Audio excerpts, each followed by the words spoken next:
Hello, everybody. Spilled Paint Pot. Zen, what's going on, guys? What is happening? I'm here getting ready to paint. So let's go ahead and do it.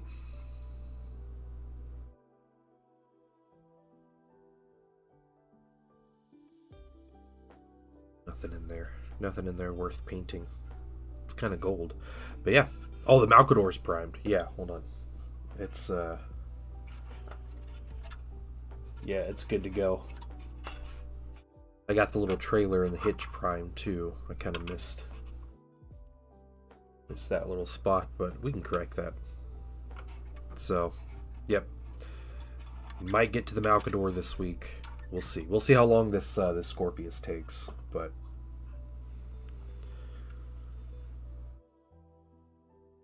Right, yeah, it gets the, that's the bright warm gray.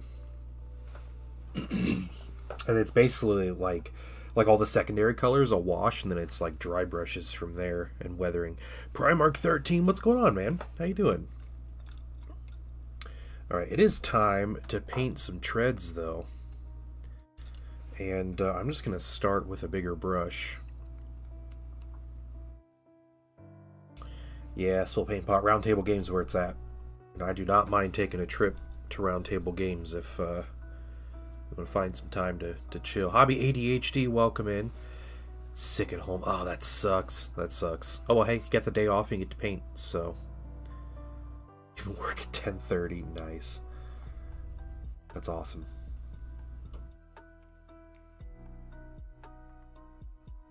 Well, I am feeling better.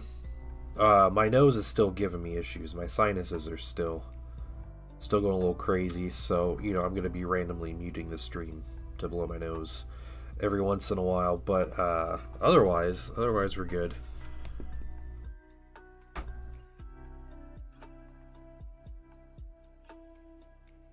I mixed up. This is 2 parts silver, 1 part dark silver.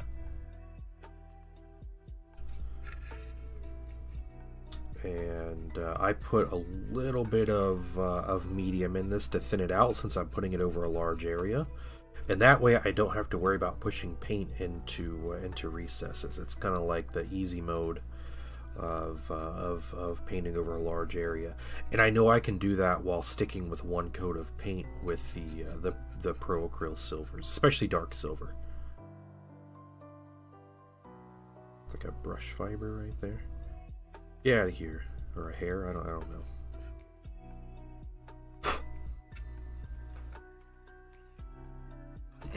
The stuffy dad? Yeah, definitely, dude. Definitely. I gotta go coach soccer practice this evening. Yeah, these tanks are for me. Yep. These are my tanks.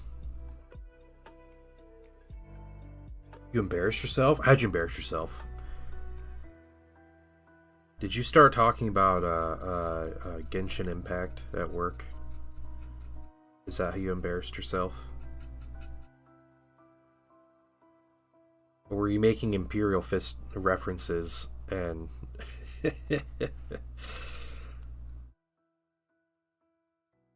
Speed painted an Iron Hand yesterday, about 10 minutes. Yeah, there you go, man. There you go. Hey, Deadshot. Welcome, man. Thanks for the sub. My stream elements is like so messed up with the notifications. How you doing, man? Thank you so much, though. I appreciate the sub. I really do. I hope you're doing well. I feel like it's been a little bit since I've seen you.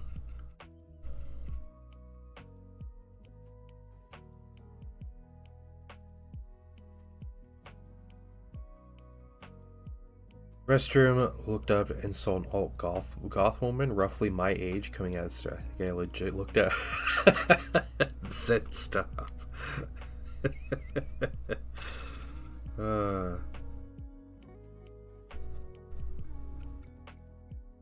You sure this one was your age? Not like 60?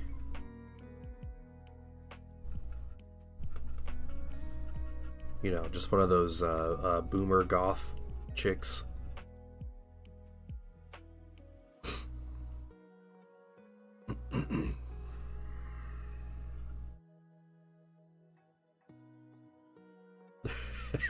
not her.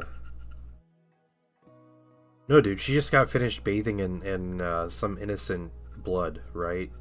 De-aged her. That's all it was.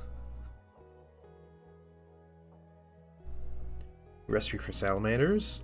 Speed paint my Shattered Legion. That's awesome. Yeah. Doing like the classic Shattered Legion of like the survivors of Istvan. That's really cool. Dang. Sorry, dude. That sounds super embarrassing.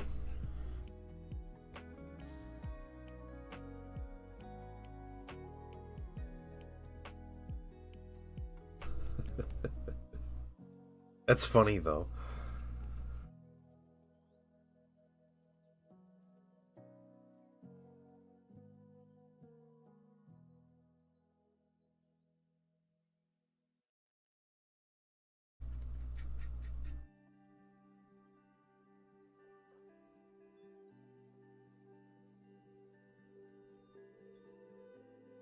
Love the Drowsiness Massacre, yeah. The Drop Site Massacre. Hey, did that autocorrect as the Drowsiness Massacre? Because that's amazing. Replay key moments. That's cool, though.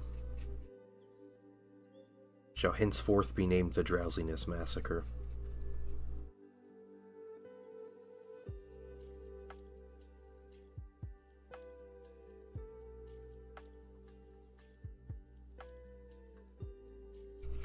Don't need to focus too much on the spaces underneath here, but we'll get some of it.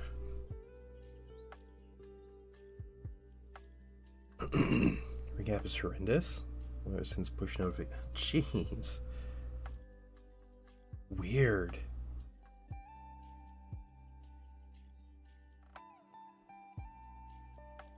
Yeah, Ring has become the same corporate nonsense any other company does. It's like the life cycle of like a tech company anymore, right? Like it starts off like super useful and there's like all these like crazy new things they do, and it's always very like user focused and customer focused, and then it just you know, over the course of like 10 years, it just goes to absolute garbage.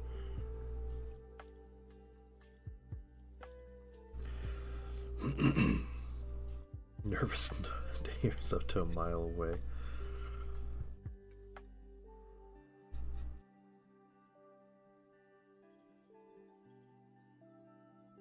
Ugh.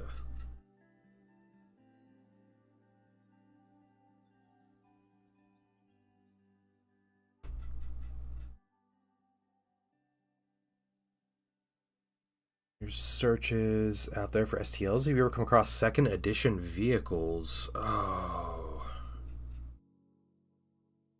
Like what specifically? Yeah. I feel like I've seen stuff like land speeders. You know, like the either like the deodorant bottle looking ones or the ones that I think they're called Proteus land speeders, but they're the ones where like the two dudes basically sit up front. They have like bicycle handles up front, and it's like the whole land speeder behind them.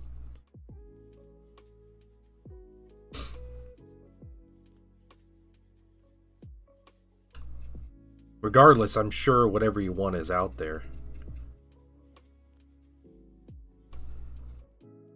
Yeah, they pedal the land speeder, dude. Yeah, it's like the little like swan boats, you know. And you go out in the lake. You just the little pedal boats, paddle boats. What are those? Yeah. Old Rhino, old Razorback, old Land Raider. Excuse me. Oh yeah, okay. So you're looking for something that matches the old scale better.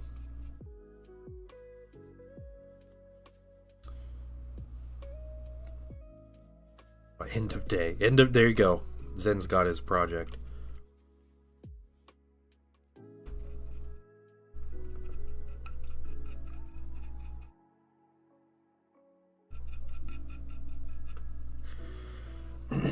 Excuse me. Oh my gosh. Too much mucus, guys. It's killing me.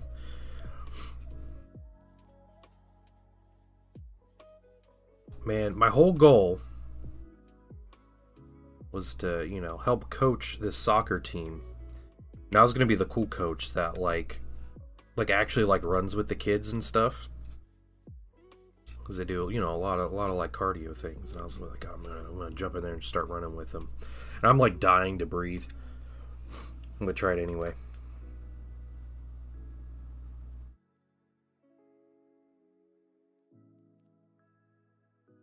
Oh yeah. We're gonna have to have a scrum meeting about this later, guys. Get ready.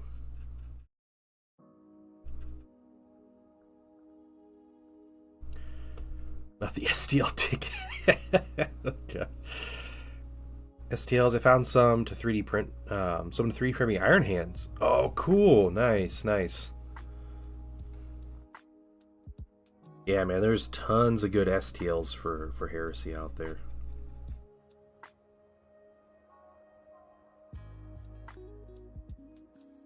Yeah, I understand though. I get it, Hobby ADHD. I get it. I 3D print a lot of like bits and just stuff for my army anyway, so.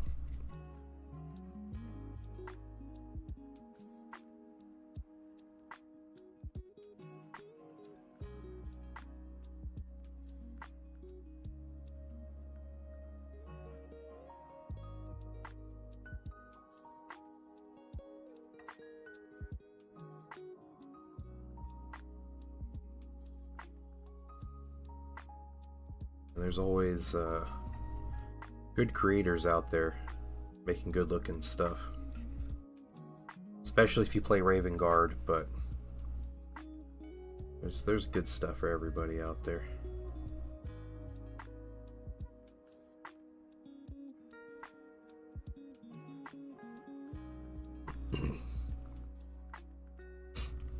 Yeah, my mini factory.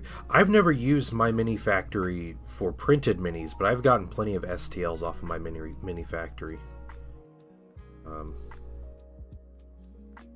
Yeah, there's a lot of creators that put a portion of their like library basically up on cults, but they have like the full collection on my mini factory. So, you know, ends up leading me there. It's fine if I like their stuff. And if they get like a bigger cut out of my mini factory, that's cool too. Like I'm cool with that.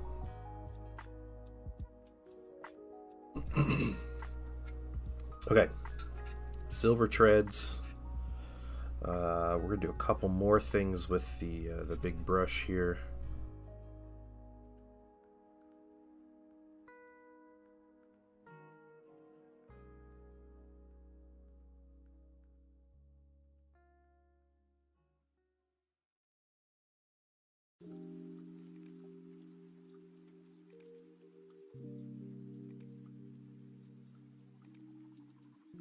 Yeah, whatever they need to do, to make some money and continue doing what they're doing, right?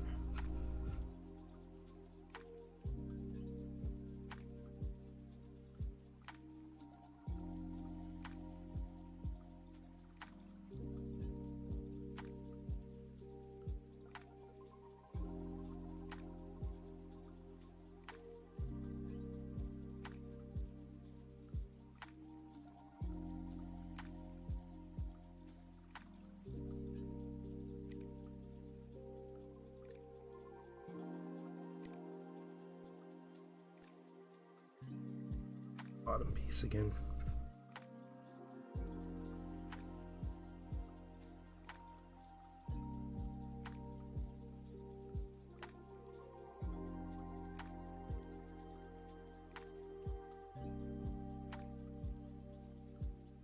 Yes, Night Trap.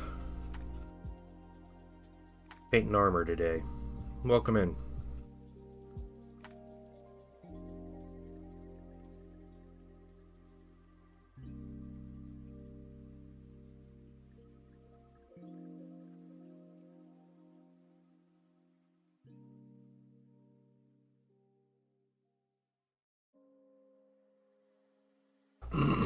Excuse me. All right. I think, you know what? Actually, we'll get this last piece back here with metal, because it's this whole thing. I'm kind of following the GW Mini, like the Studio Mini.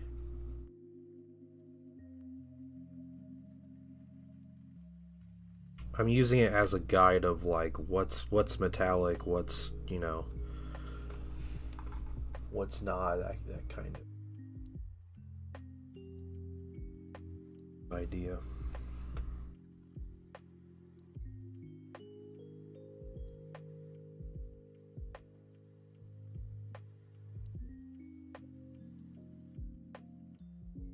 If I got a tank, I just want to make my whole army tanks. Yeah.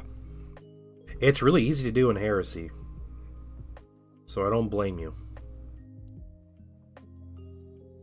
I actually don't have a lot of tanks, so I'm trying to adjust that. Because I like tanks. Tanks don't really help my army as much as a lot of others, but because my rule has no bearing on tanks.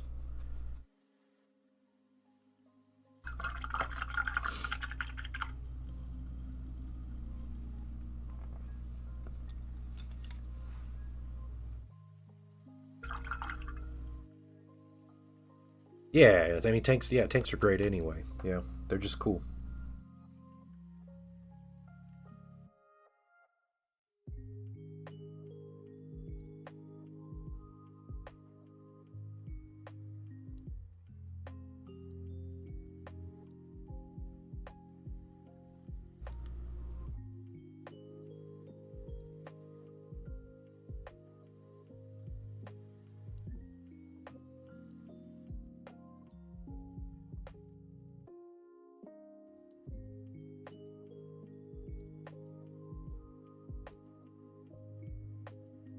I want to paint this Scorpius today.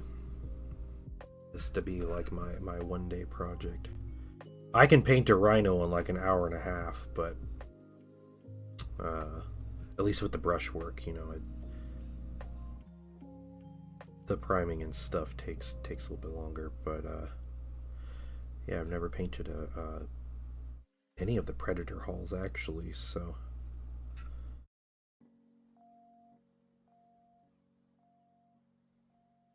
Something a little different. Cut off by a phone call. Oh, no problem. No problem. Welcome in, dude. I should ally Mechanicum infantry to my knights to fill that hole in my Imperialis army. Oh, yeah. That is a good question. I need to put some more silver paint down. I'm going to run out.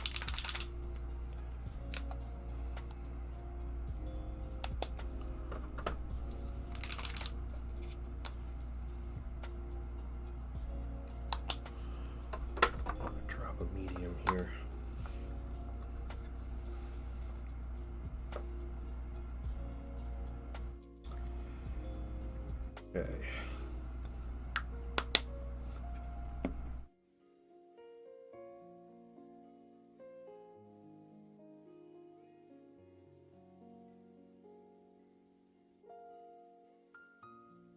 So yeah, my goal is to finish this tank. I'm going to try to work really quick to get it to a point where we get the wash, we let the wash dry for a little bit, and we actually finish the base on the on that what is it, my esoterist, little demon babies on the base, where we can finish those while the wash is drying. So that's the idea, at least.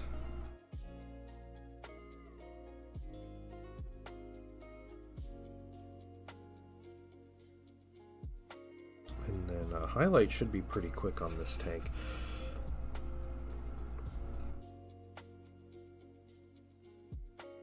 I'm going to use a super secret method to highlight my my tank. I'll show you guys later. But if we finish this today, then that means tomorrow I'll be painting the Malcador and or putting together some little blast markers.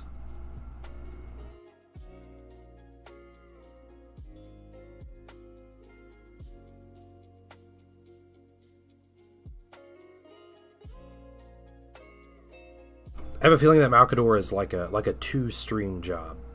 Like, I start it and I should have it finished on the second stream.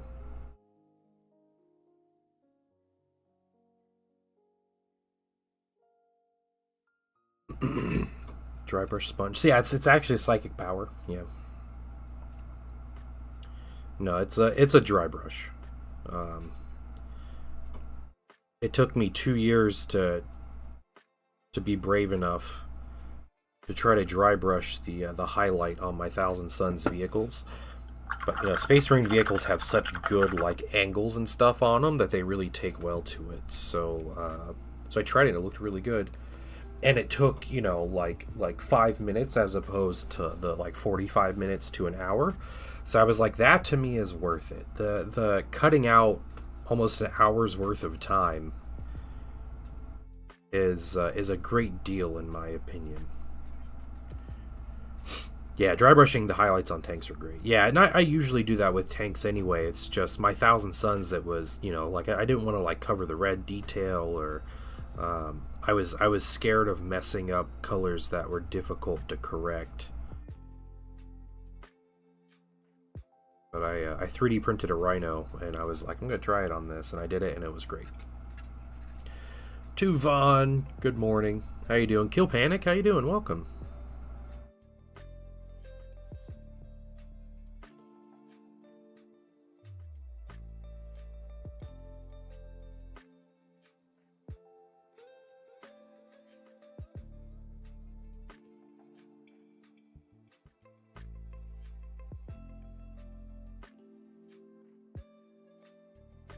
Gentben, welcome.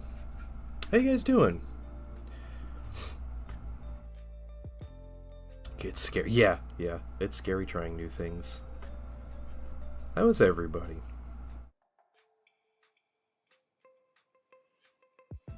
Paint your Immortals? That's cool. I have never painted Immortals. I actually have a couple boxes of Immortals just sitting on a shelf. And I was like, yeah, whenever I get back to my Necron army, I'll mess around with these Immortals next. And I just never jump back into 40k. That was sometime last year. I got a box and I got another box a lot later. At work right now? Nice. It sounds boring, honestly. Wondering picked. It's my friend, except for leveling up her pains on her head dry brush. She's scared of it. Yeah. Give her some test minis or something.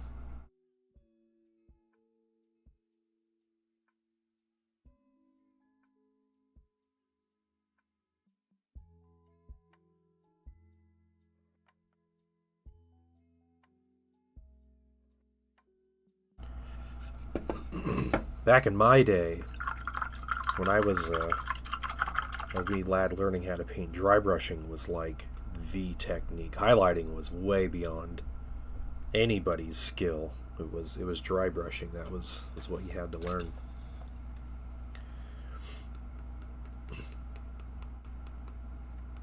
Coming along. Base colors blocked in and the Gauss effect's done. Cool. Cool. Be right back, guys.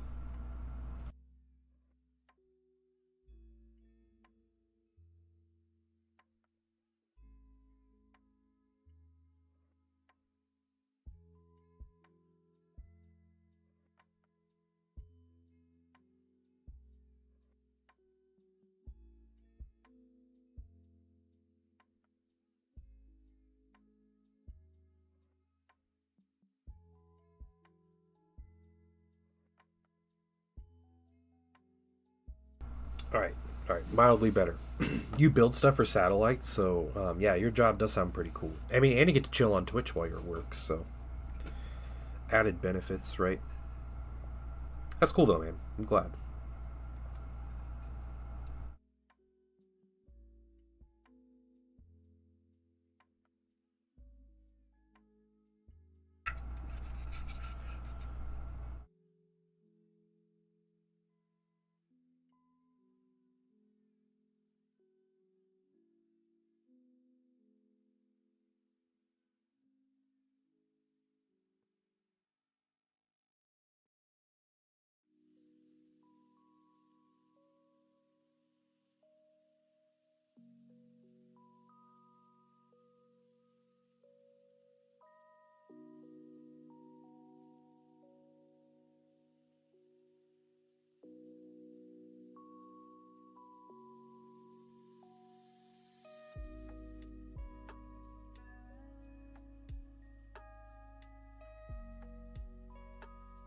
Not a whole lot more silver to go on these, but I do have to get the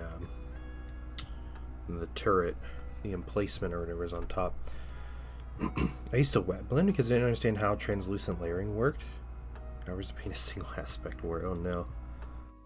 It's cool though. I mean, you were learning skills and you didn't even know it yet.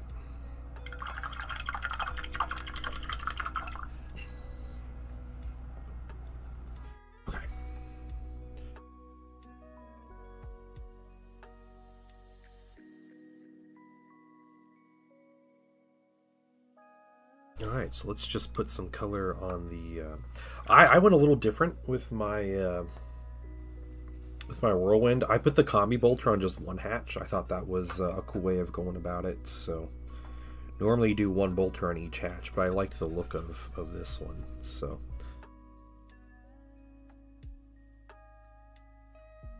honestly, this whole thing is going to be... the casing's all going to be painted white, so it's not that big a deal. We can make a mess on this step.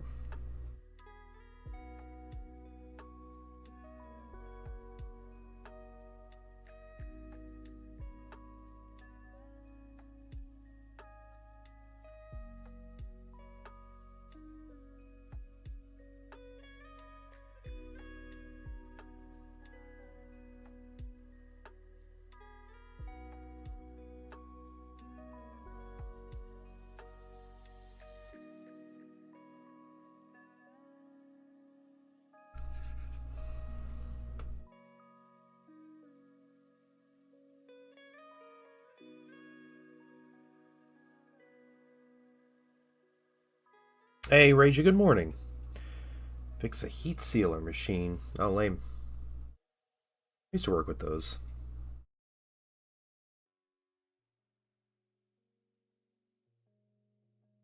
Fancy little, ours was like a shrink wrap machine, but it was like a heavy duty shrink wrap machine.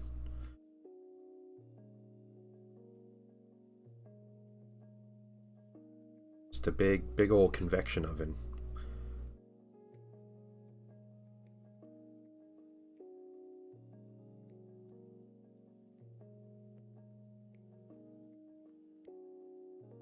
Okay. We'll get these lights here.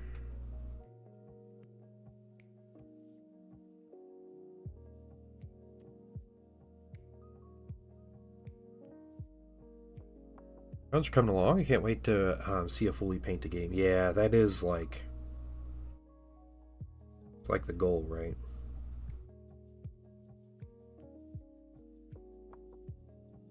It's awesome. Excuse me.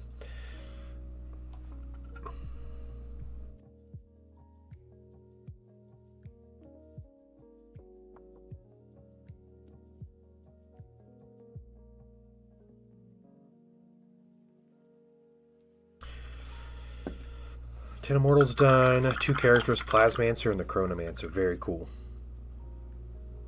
Let's see. Yeah. Those are both cool. It's the Psychomancer. That's the crazy one with the big digital skull thing. Yeah.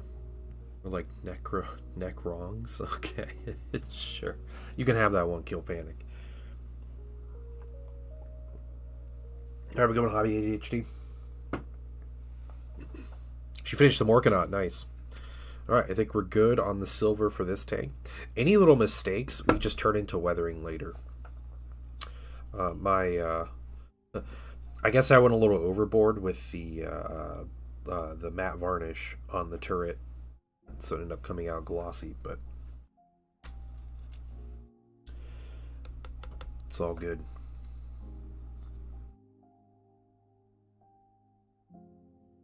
Is the paint not going to stick? Oh yeah, the paint's going to have trouble with it. Yep. I was like, man, I have a lot of extra matte varnish. I'll just make sure. Stick. It's alright.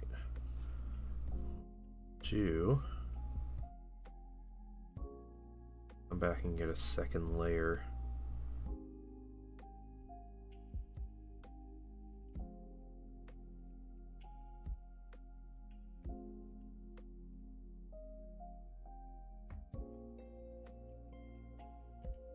This is why I like matte varnishes, yeah. Well, yeah, it's normally not, you know, the matte varnish is the rough texture that's good to paint on, but like I said, I was just airbrushing and I was like, this is the last thing I have to matte varnish. I was like, I'm just gonna make sure it's really well covered, and then looking back on it, I'm like, dang it. Shouldn't have done that. Okay, it's gonna be all of this.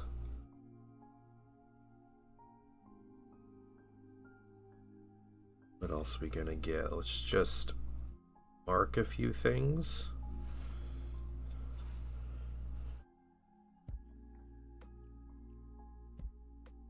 Now we'll do these.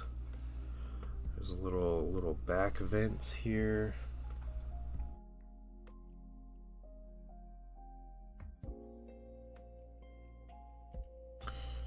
There's little side cables.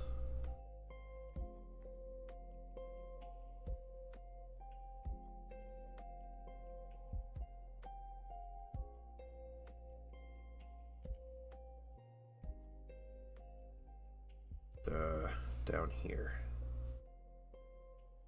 I think all your dudes ever just make you feel exhausted? No.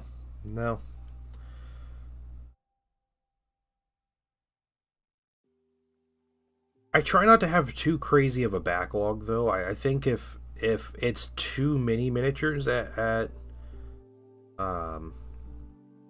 one point, it can kind of kill the motivation a little bit, but I have, at this point, I have a pretty good gauge of time of like how long it takes me to paint something, so I can look at a box of miniatures, especially if it's for an army I've already painted, and I can be like, yeah, it takes me that long, and that's, you know, like this many weeks if I do this, like, yeah, that's cool, okay, I can plan out games for here and be ready by then, and I can just kind of do that.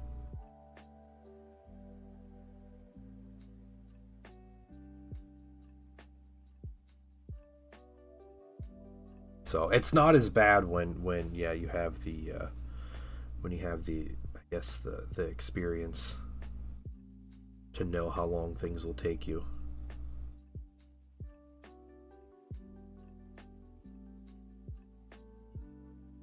It also helps that when it's my minis, you know, I collect minis I really want, right? Which sounds kind of dumb, but like I want, like, I really want an army if I'm gonna buy and collect it. And if I really want an army, it means I'm excited to paint it. And how I've started my armies in the past is I buy a big discount box,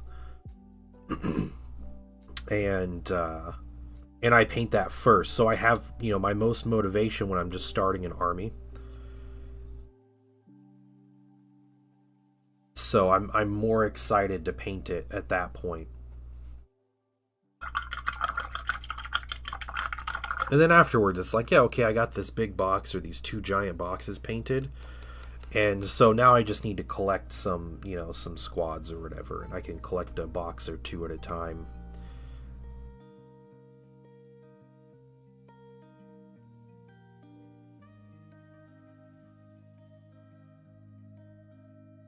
I mean, we'll see what comes out with this summer with the Horus Heresy. If I'm going to be buying another big box for my Thousand Suns, and then I'll get through it. But man, do I love painting Thousand Suns. Like, unironically, I have a blast painting these Heresy minis. So.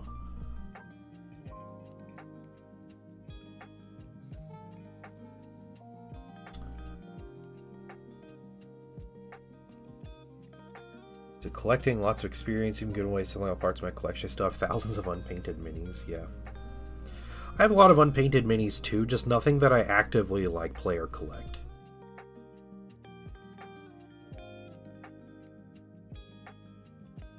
But I get it. Yeah. I don't have quite the backlog a lot of people do, so, or pile of shame or pile of potential or whatever you want to call it.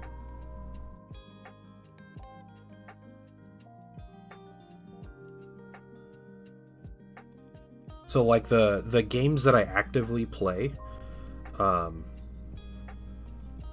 Thousand Suns, I have this Scorpius. I have my 10-man heavy weapons squad, which is officially like primed and base coated and will be ready. And I have this Malcador and Furnace. And those are the only three well, two units. Okay, I got Scorpius to finish, but then it's like that's it. That's all I have for my Thousand Suns. My undead, I have a squad of 10 ghouls that I could probably assemble, prime, and paint in a day if I really wanted to. And then I maybe have some like little random characters that I could just pull out and paint if I wanted to. Those are basically the two games I play. For Middle Earth, for my actual armies, I don't really have anything to paint. I'm still waiting on the actual like edition to start.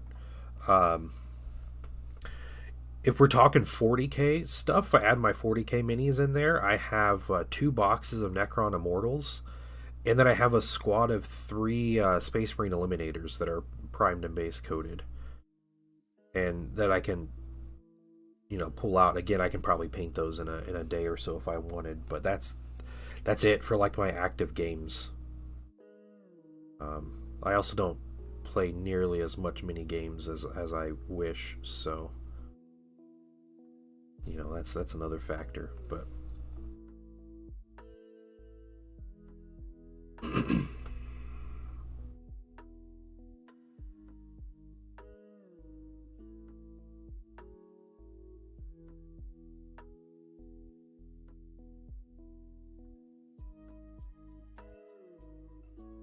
kind of force this paint. Just a second go to paint, it's fine. Death Guard and Necrons are my 2 mains, yeah. You play 40k Middle Earth? I play every other game made. Yeah, I mean, I've played a lot of games. I just don't, I'm not actively playing a lot of games.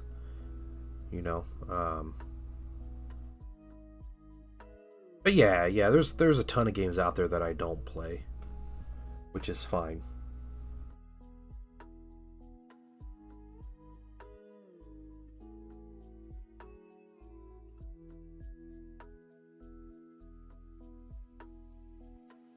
I mean, what was the game that you collected and painted every mini for? No Panic? Being very very completionist.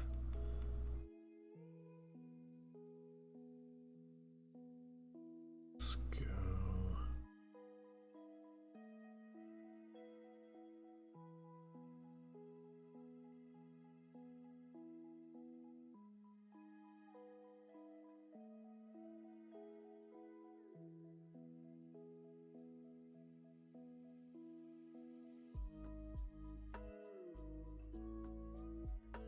You know, I do have more of a backlog. If you consider like my malicious stuff, my Thousand Suns, that's also like an active army of mine. I have miniatures for them. I have like artillery and other stuff. I am printing 3D printing tanks for the 12-hour stream. And I am pleased to announce I have all 10 hulls printed. I have the legs for 6 of 10. I have the turrets for 7 of 10. I have the turret weapons for all of them.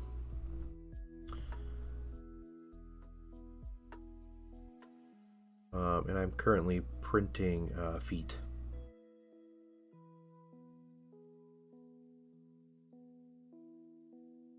Was that Silver Tower? Yeah, I remember you had a project. I want to say you finished it like last year that you're working on. You're collecting like every mini for it. Was that Silver Tower? It's not completely sold out. Yeah, Star Wars Legion. I'm not sure. Like I have a couple armies for Star Wars Legion.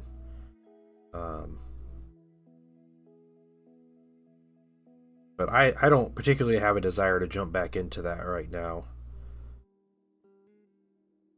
I was really wanting to jump in when all the new plastics come out, the new like Rebel Troopers and all that stuff. But man, the prices are crazy, and the game has changed a lot since they put out their like not second edition.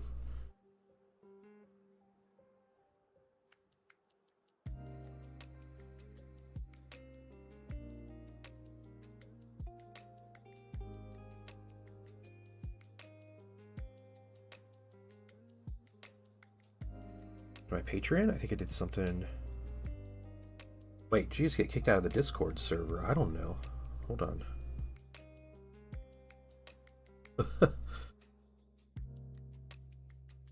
One moment, dude. Or I don't know if Zen could check that right now. Might be busy in meetings right now. Give me just a second.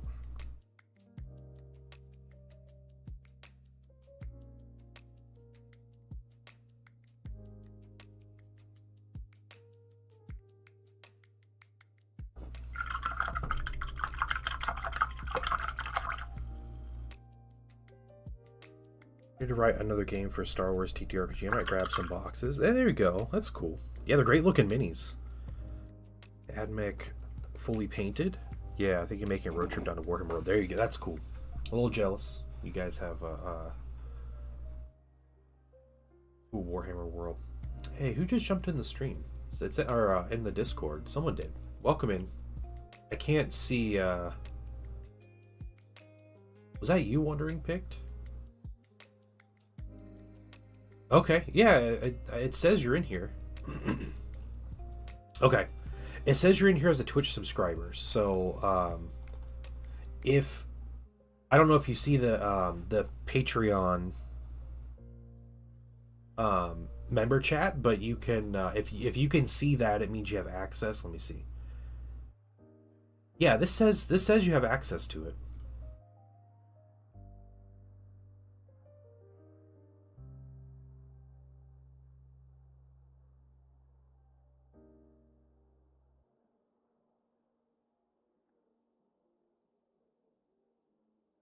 Okay. All right. Cool.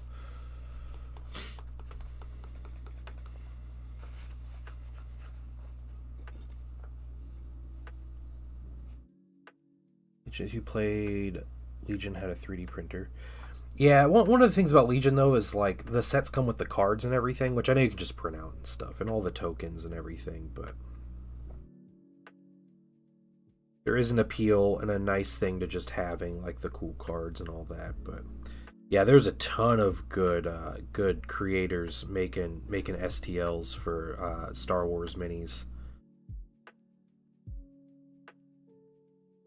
That's what I do for my son. He loves painting Star Wars minis, so I find STLs and I just print them for him. I'm like, dude, I'm not paying $50 for 7 minis for you to paint in an afternoon and be done with. Like,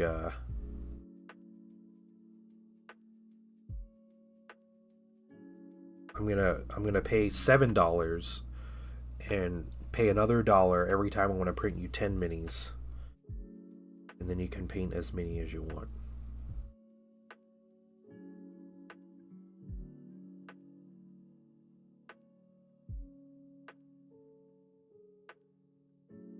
connected my Patreon. It just yeeted me out of the server. That's so weird. Maybe it was under like a different email or something. I don't know. Yeah, no idea. Well, hey, I'm glad you got back into it. I know it's kind of weird hours for you, Wandering Pick, but we are doing our hangout tonight at 8:30 Eastern Daylight Time. So time had changed. So we're a further hour behind you guys, I think, at the moment. I don't know if the UK is, if they changes their time or when they do, or you know what's happening. But yeah, I'll be online on Discord just chatting. Next week we're gonna watch the reveals together. That's what our Patreon hangout's gonna be. So any Europeans want to stay up late and come chill in the Discord hangout and watch the reveals, that's what we'll be doing. Okay, I think this is all the silver on this turret, so I'm gonna go through. I'm gonna do a second coat just to make sure.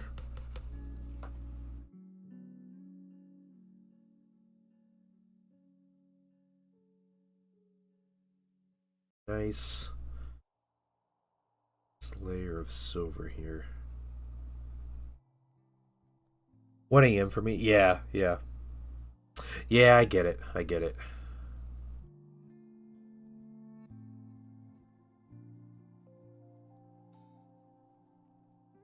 And I'll leave you with a joke. All right.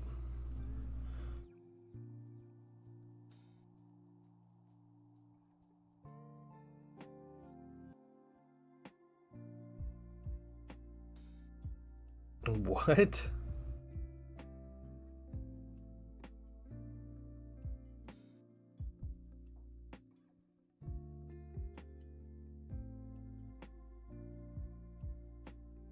European. Oh, okay.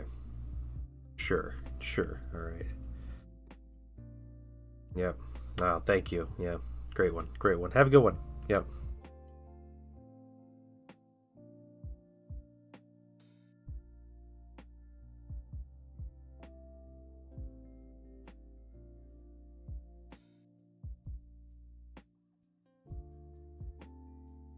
I'm sure he will.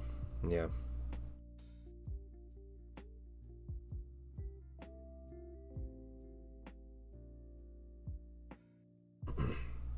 The kid rolls his eyes at me so much anymore.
All right, almost done with the silver.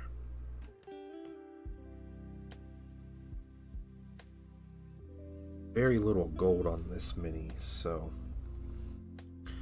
we will do a little bit of gold, and it's some white and some black, and then it's basically that's it. It's time for a wash. Do touch-ups and everything after a wash and our highlights and stuff. Hey Anton, welcome in. Chilling on YouTube. What's going on, man? Hope you're doing great.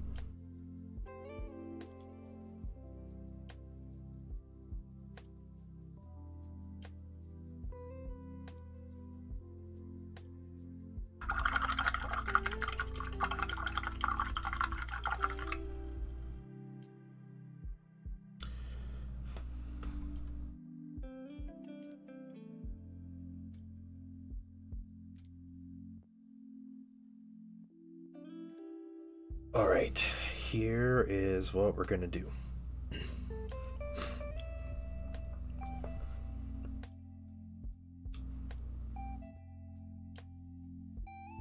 Yeah, let's get, okay, a little bit of gold. What would we paint gold? We can do just a little bit here. Taking a break from work? Yeah. Sorry you can't be at home painting minis or something else fun.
Okay, there's the gold on the hole. There it is. Oh, I guess some of the bolter casing. Yeah, we'll get that. We'll get that. Brush loading. Better paint. Seems like brush holds much more paint. Anton, it might be the brushes that you're using. So, normally really high quality brushes have like a very large belly, which is like kind of that middle section of the bristles. Yeah, that classic kind of like flared out look on the bristles. So that's part of it. Another part is thinning your paint. So if your paint's the right consistency, your brush will hold a lot more. It won't dry out before it makes it to, you know, your mini or whatever you're painting. So yeah, it might literally just be they own, you know, expensive brushes, because I own expensive brushes, and yeah, sometimes it's just what you're painting and like in the moment. Like I'll be doing highlights and I can just make it through like an entire mini with like one load on my brush, and it's like the most satisfying thing. But other times it's you know, I'm still loading up my brush a bunch. Silver. Oh, it's all thin.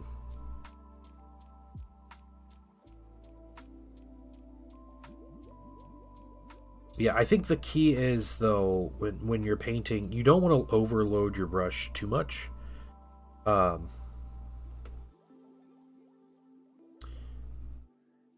if you're using the like Winsor Newton Series 7s, now, are you using the Series 7 round or the Series 7 like miniature round? What Series 7 brushes are you using? Yeah, the Series 7 round brushes are incredible for holding a ton of paint.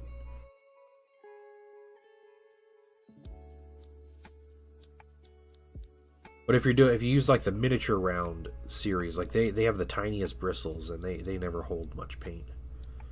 Just by their nature. They're not made for miniature painting. They're made for painting miniature portraits. Frank, welcome. Welcome, what's up? The round, not the mini. Okay, yeah. Then I would say it's probably your paint consistency. You're probably not thinning them enough.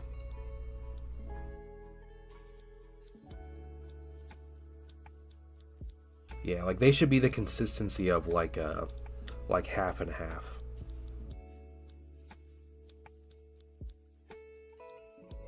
Yeah, that's okay. It's something. It takes practice.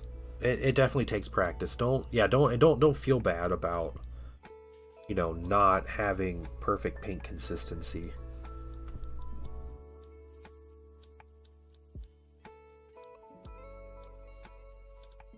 You know, and depending on the brand of paint you use, and maybe even the specific color, you have to thin it more or less to make that consistency. So it's literally just something that comes with experience and practice.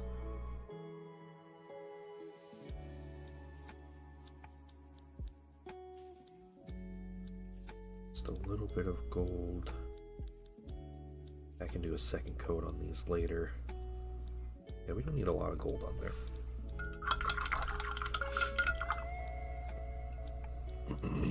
Excuse me.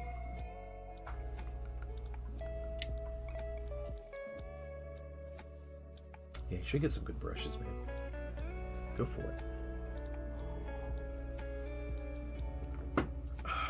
All right. Next, there are two more colors that I need to paint. I'm going to start with white here. Yeah, due to pigment's a lot of reason, but also the medium that paint companies use. Companies use different mediums, and they have different thicknesses, and they have their own formulas for everything. So it's literally like brand specific variances. But then, you know, like it's sometimes brands are more inconsistent. Like Vallejo has some really good paints, but Vallejo also has some really terrible paints, and they're probably the most inconsistent on a brand scale of the paints that I've used. But then you have stuff like, you know, like Army Painter, which I think Army Painter overall is not good quality as a brand, but they're fairly consistent in that. You know, they have some decent colors and everything, but they don't have anything that comes close to like Vallejo's best colors. I think there definitely are some Army Painter colors that are better than some Vallejo colors, especially when it comes to just like the thickness of the paint. And then GW paint is just straight up like a heavy gel that needs to be thinned a lot, always.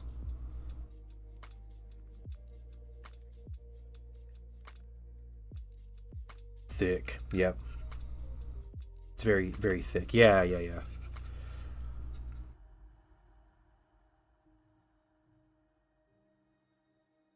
Are they channeling their inner GW, maybe? Trying to make thick paints.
This white first, because these weapons will have some gold details on them.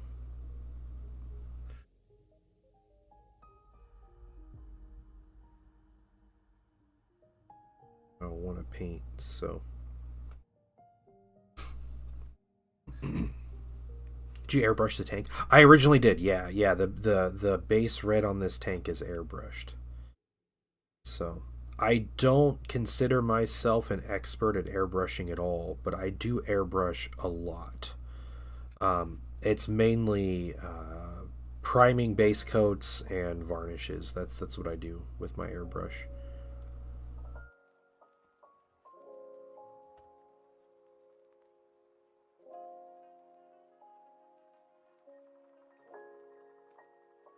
Just faster.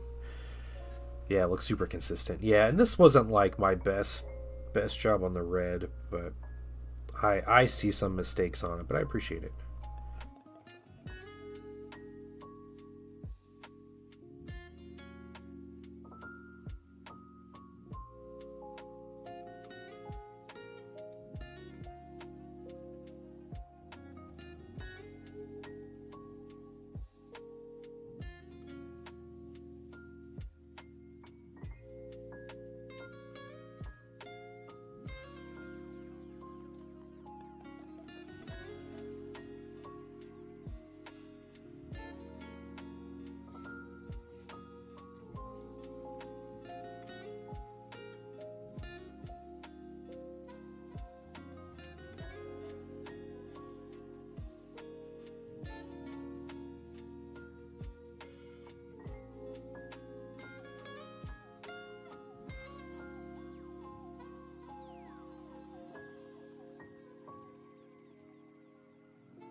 Okay.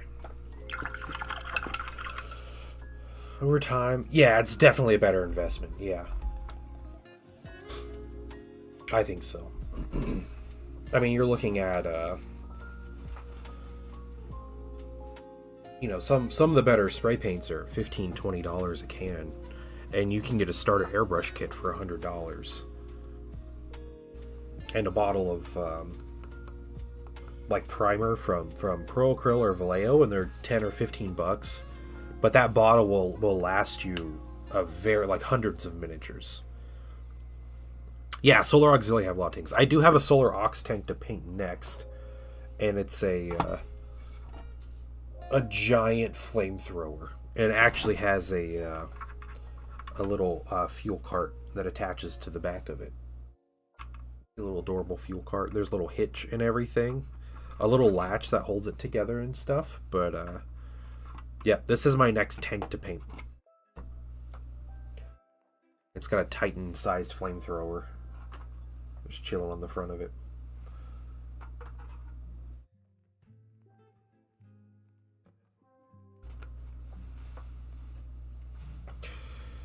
Okay. Oh, the design's incredible. Yeah, I adore the Malcador and Furnace.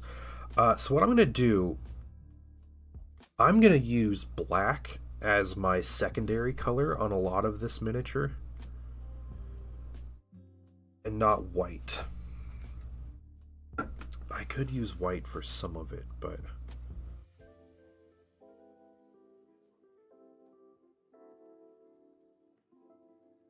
yeah, I think being yeah, it is a crazy looking tank. Yeah, I think being kind of artillery and a little separated. I think I want to focus more on the black. So, and I have to do, let's see, front and back portions and the turret and maybe a couple of other parts. So, gonna add a black paint here. Get a good sized brush. Black will apply a little easier as well.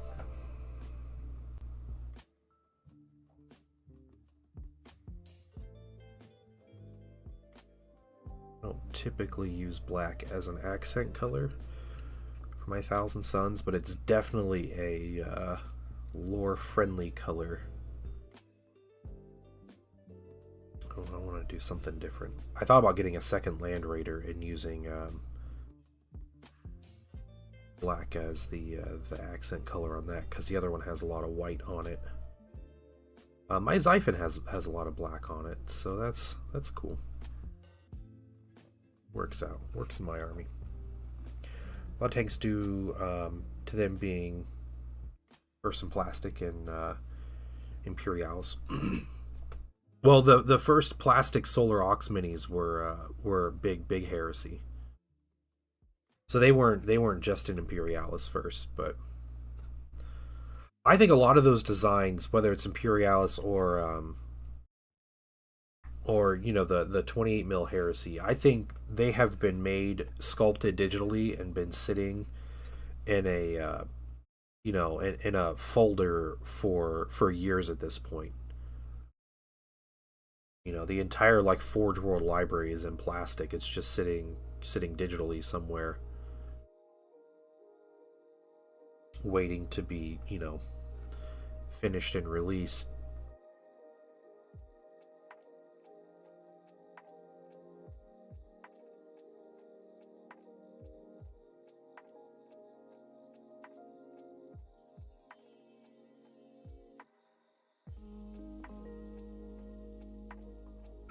Okay, we're gonna cut across here.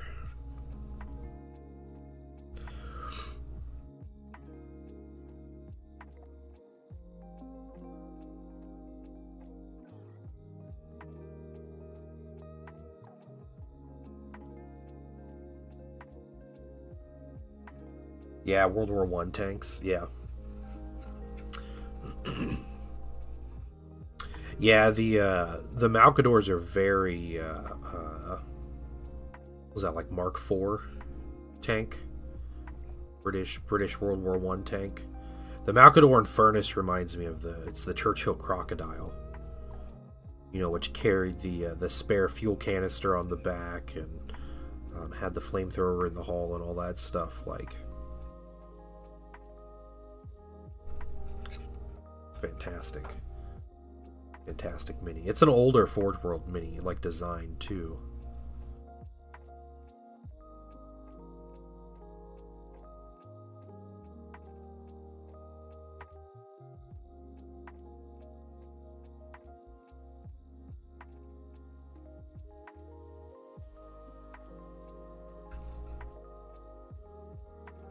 Let's get a smaller brush to get in and around some of these areas.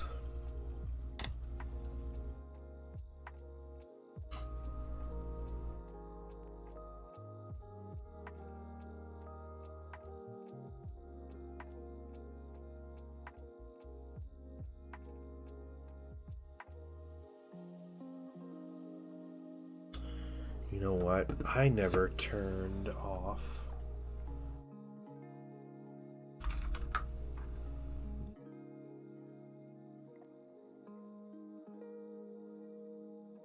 Let's turn that off. My bad. We're not doing a giveaway today, guys. Sorry. Not today. I forgot I had made a timer for that.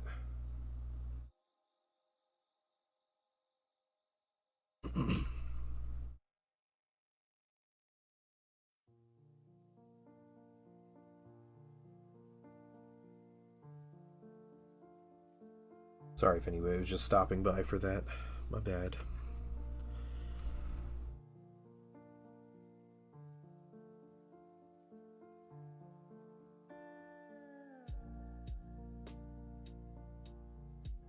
Anything I see that comes out in Legions Imperialis, especially the Solar Aux and the Marine stuff that's coming out in plastic and everything. And the Mechanicum stuff, I am 99% sure is going to make its way into 28 mil plastic. And I think within the next year or so, everything that's currently in plastic in Imperialis will be in plastic in Big Heresy.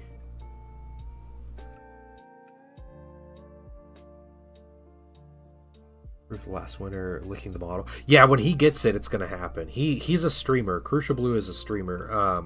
He's been fighting some sickness lately, so he hasn't been on. But we're gonna make it happen. It's going to happen. Soval faction are on sale. How much are they on sale? How much is the Dark Elves are the only ones I don't have. Are they super cheap?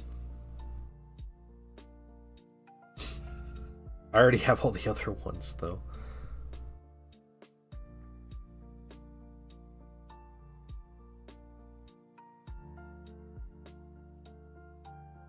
20%. Oh, okay. Yeah, that's not much. So what, $4 per faction or something?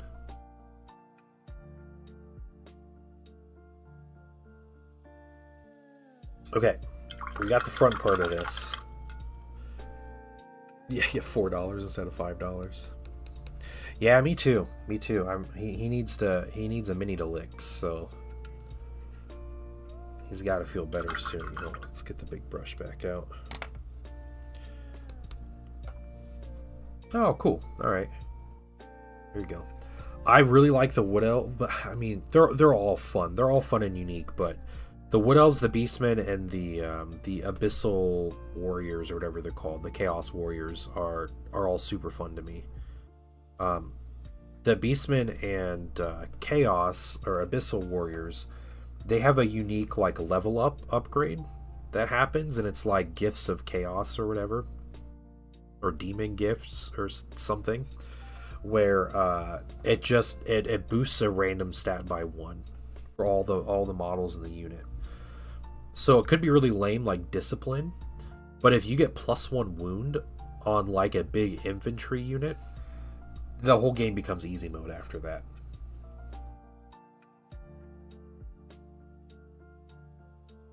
Yeah, it's like you risk it on every single unit. Like it's only worth it.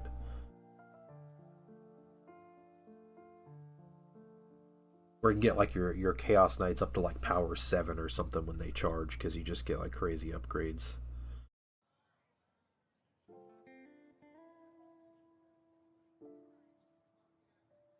Let's go ahead, more armor besides just the Mark 6.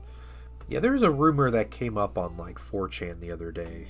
I don't know how reliable. I don't think 4chan rumors are super reliable, but they talked about they had a Mark 4 armor or something for Imperialis. No, it was Mark 3. It was Mark 3 they were going to bring to Imperialis. Which I don't know. I'm not sure how successful Imperialis has been from like a sales standpoint. I feel like if it's successful enough, then they would bring out different armor marks.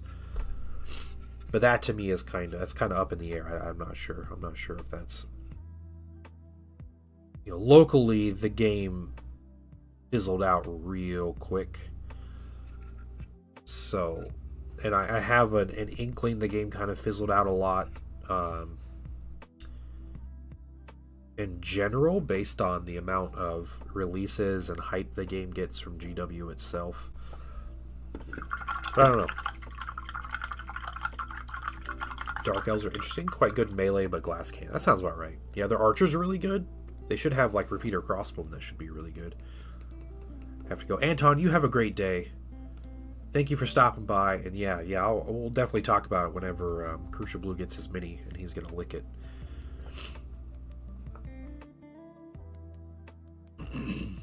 Alright, next. Black looks really cool. Alright, we're going to get some pieces on here. We're going to get this piece, we're going to get this piece with that. And then we're going to get these like little kind of back parts here, so.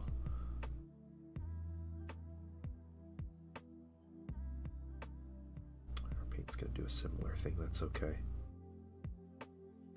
Go back and do a second coat.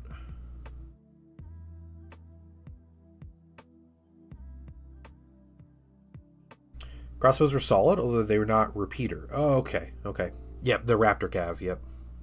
Cold One Cavalry, that's where it's at. Yeah, Shot Cav in that game are just really good anyway.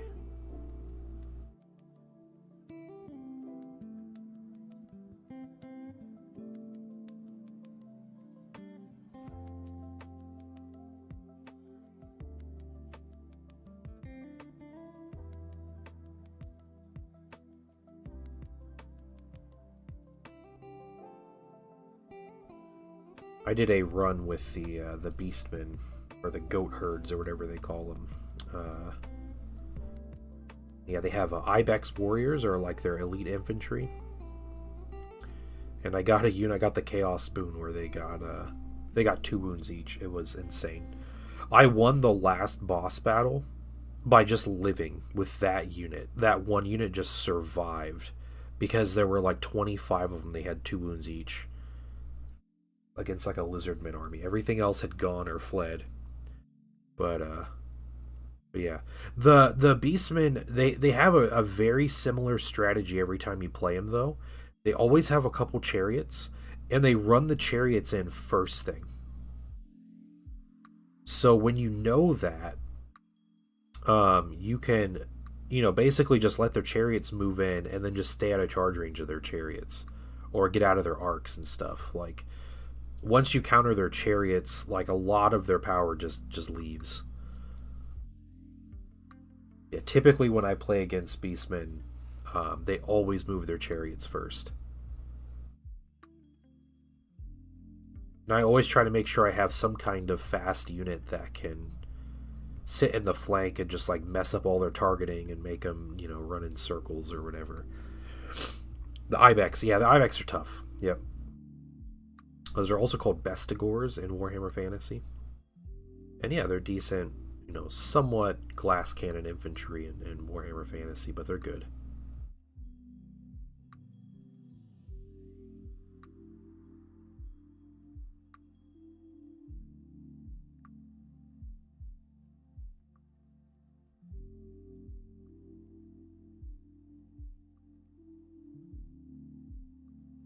The most annoying to play against, in my opinion, are either the Ratkin or the Lizardmen.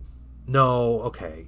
I mean, of the like DLC factions, the dwarves can be really frustrating to play against, and the high elves when they get the like city guard detachment that you fight against, with just the archers that just stand there, and the bolt throwers and the weapon masters. Those are all really frustrating to play against. Because I don't like being shot. Okay, we got that part. Let's get the smaller brush back out.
So I need to paint some bronze.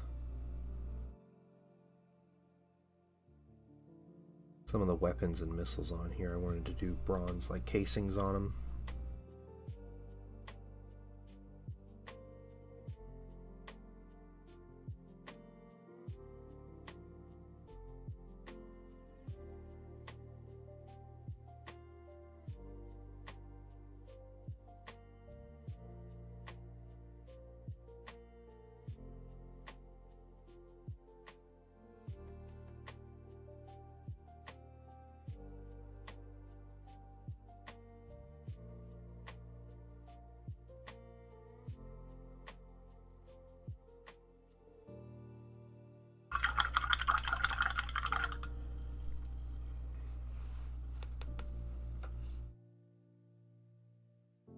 Alright, and then this little side of the turret piece here.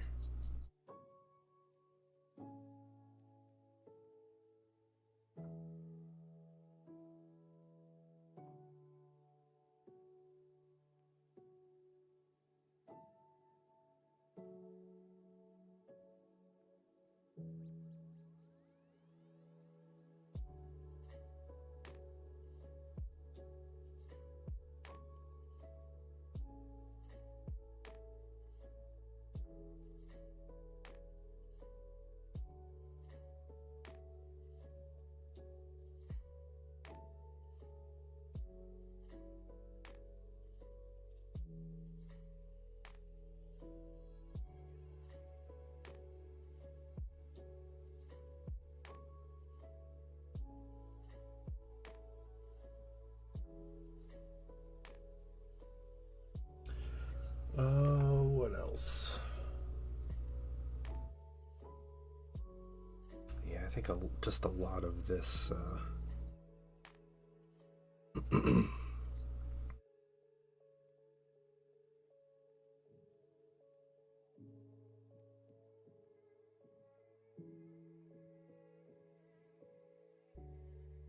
A lot of this turret piece.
I'm gonna overrun right now with Wood Elves. Yeah, Wood Elves are really good. They used to be really broken. Elves in general used to have a rule where all your spear units could take bows as like as a purchasable upgrade, and it was always stupid not to take them. Oh yeah, seems like you're doing just fine.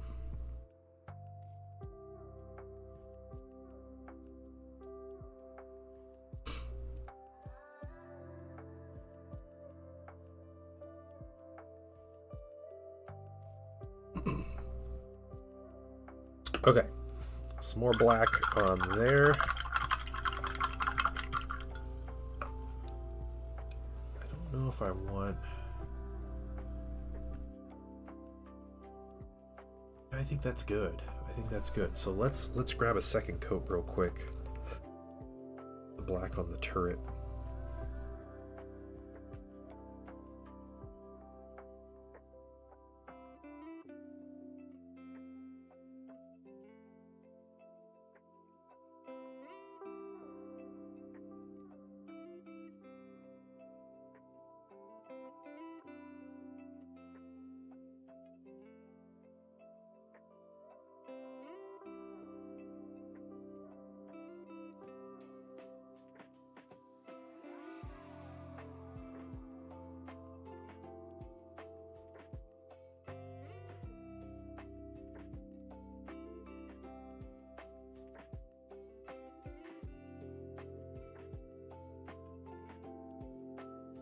Those rocket launchers? They are, yes. Yep.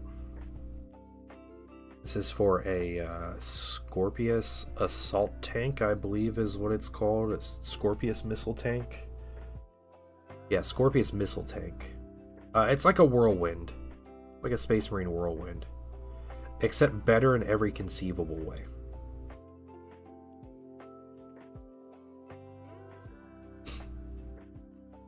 Yeah, High Elf City Guard. Oh, cool. Well, there you go. Spears with bows. Very nice.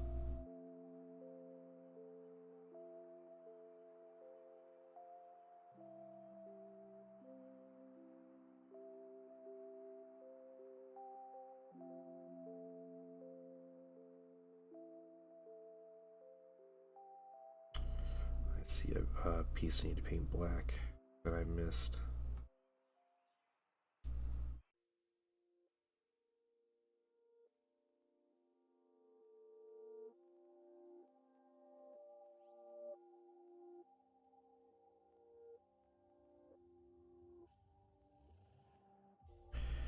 Use one of those as a whirlwind. If I was confident whirlwind would make it to 11th. Yeah, I probably won't. Yeah, firstborn vehicle. Yeah, I don't think I'd make it to 11th, but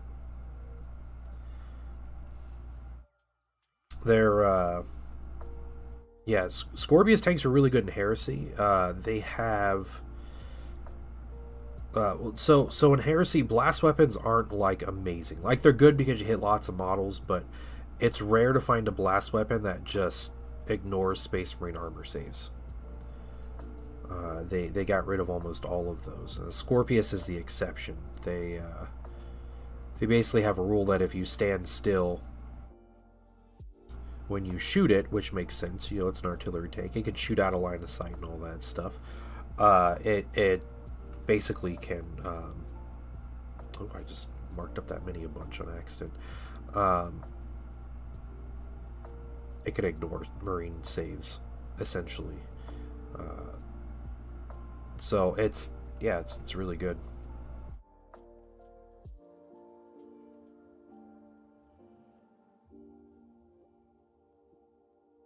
I don't usually take units in Heresy because they're good though. Like I take them because they're cool, and I got this mini at like a big discount too, so I took advantage of a good discount I got.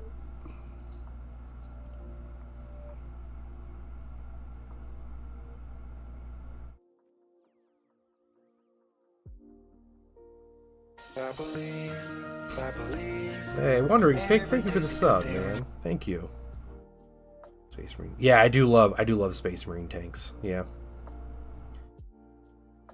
Good old bricks.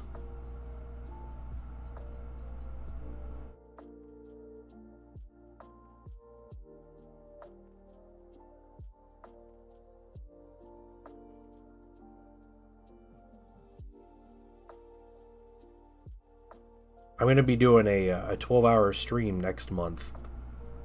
And I'm going to try to paint 10 tanks of my own. And then 3 or 4 tanks for somebody else. All in a single stream. But I'm printing all those tanks. So they're in process right now. Being printed. Yeah, I totally messed up the red on that guy. It's okay.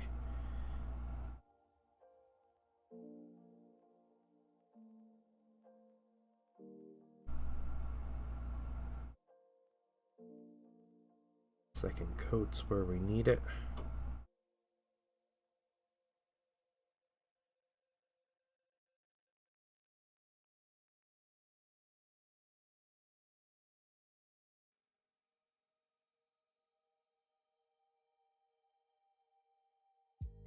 So if you guys want to come and see me paint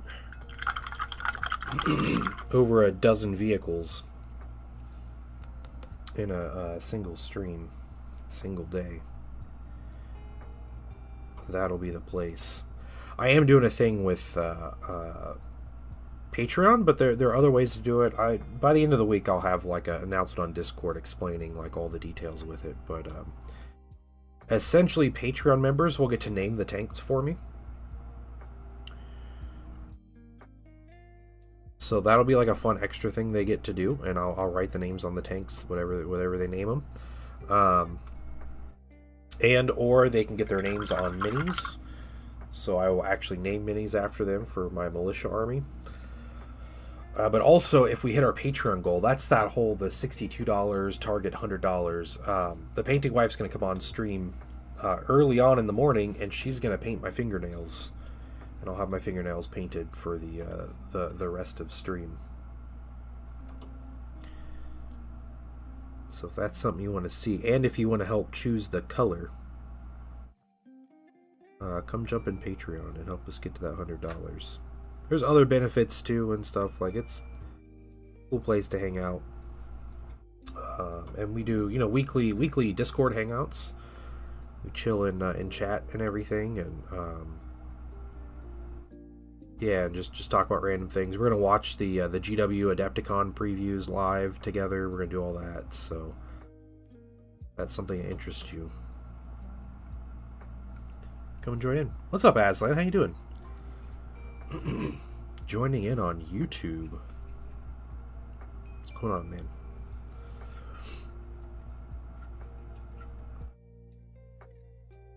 Okay, let's get some bronze out.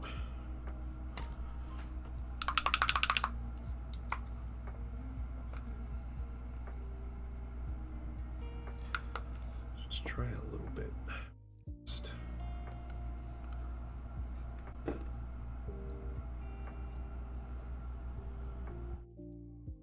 I'm gonna keep this paint a little thicker.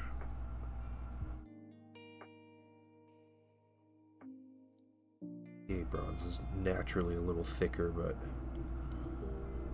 keep it like that so it doesn't pull away from the mini at all.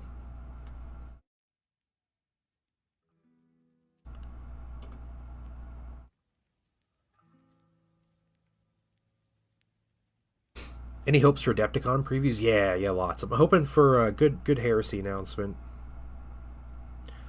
I'm hoping it's not like a full-on 3rd edition. I hope it's like a 2.5. I hope the 4chan rumors are more correct than the Valrak rumors, which I know is a stretch. I'd rather see Forge World resin move to plastic before we get a ton of new units.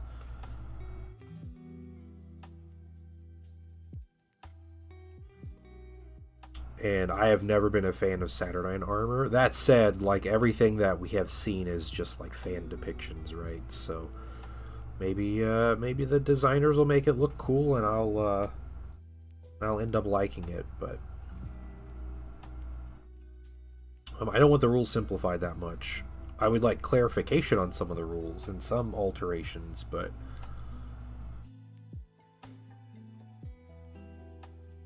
yeah, one of the reasons I like 30K so much is that it's so different from current 40K. But yeah, otherwise, I don't know. I don't know what else to look forward to. Seeing the 40K Thousand Suns robots would be cool. Something to look forward to. Yeah. Some robots.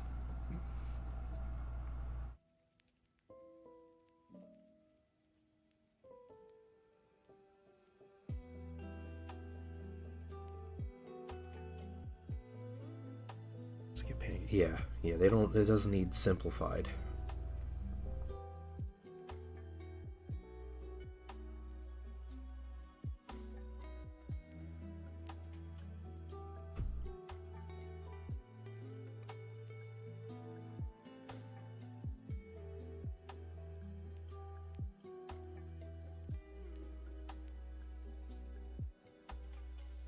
Yeah, like tone down Dreadnought power a little bit. Clarify some of the rules. Help mortal armies out. Mortal armies they suffer. Yeah, make it a little more balanced for them. Yeah, clarify Legion rules. There's some Legion rules that are really lacking. That don't make sense. Just like a good sweep of the rules would be really nice. This black here, I keep forgetting about these parts.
Are Custodies in 30k? Custodies are like broken overpowered in 30k.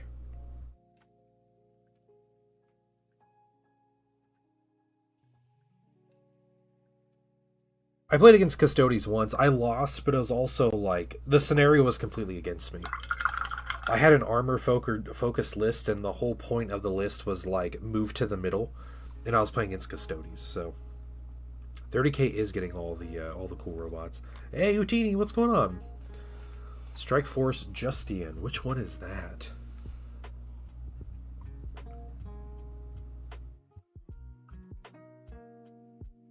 Yeah, Dark Mech's definitely coming to 30k. Probably by the end of the year. I would think that Dark Mech will be in 30k. Alright.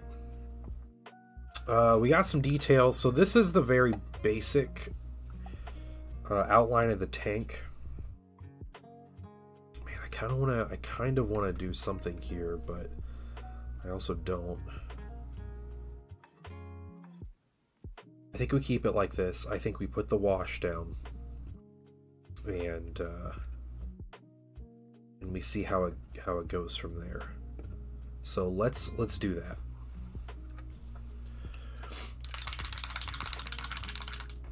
I'm not even gonna use my wet palette for this. I'm gonna use a little plastic palette. Oh, it's the last. Okay, the last Heroes Kill Team. Nice, nice.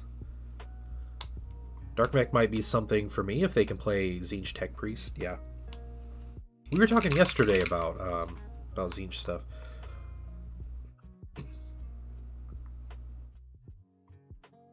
Which one is Mechanicum? Mechanicum is the name for like the Adeptus Mechanicus, but 30k. Dark Mechanicum is just the evil version of them.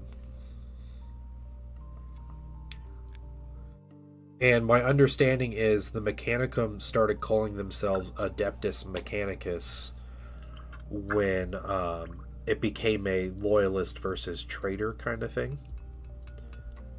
And the loyalists started calling themselves the Adeptus Mechanicus. Sorry guys, hold on. I'm gonna take a break here for a second.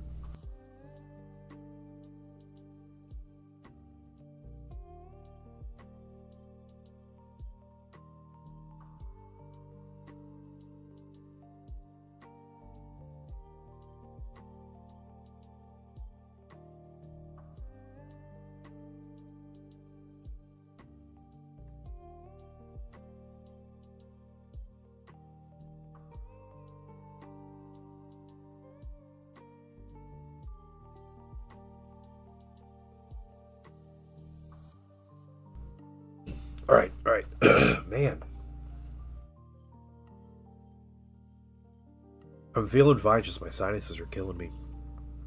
Yeah, Dark Mechanicum, 100% coming to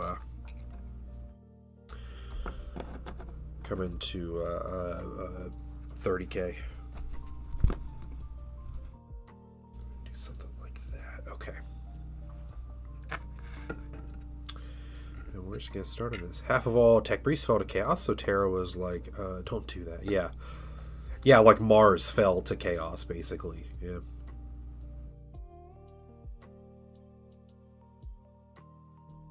There you go. Okay. Wandering Pict he's got it.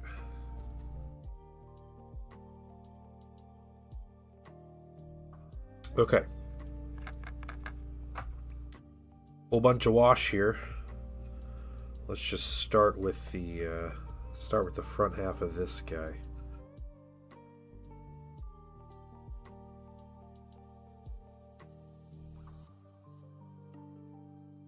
Washing big flat surfaces always kind of sucks.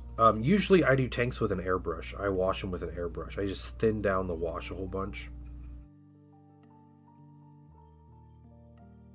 But I'm doing this on stream. So we're going to suffer. Absolutely suffer.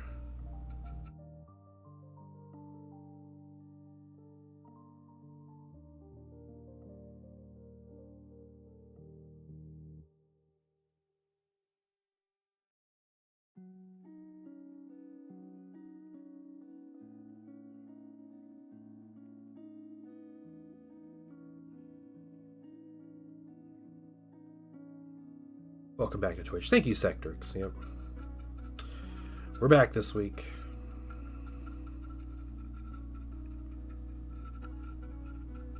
Twitch probably isn't happy with me, but I'm cool with that.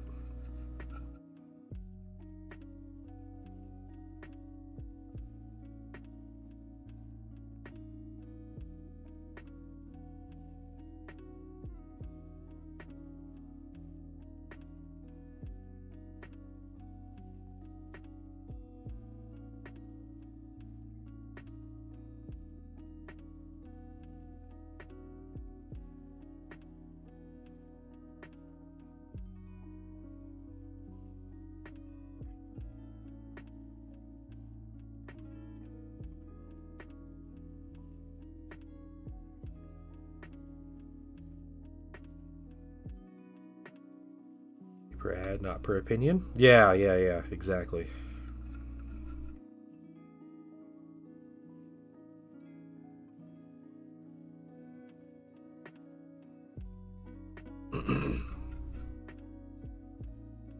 I am fully aware that Twitch had no idea I was gone for a week, nor did they care. But I'm going to do the things that I'm going to do. So, I noticed. You guys noticed. We talked about it. So, that's what matters.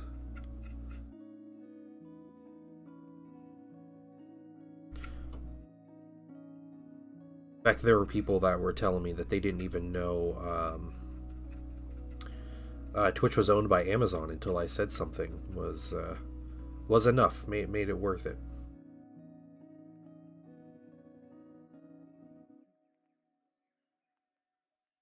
Okay. Let's get this side of the vehicle.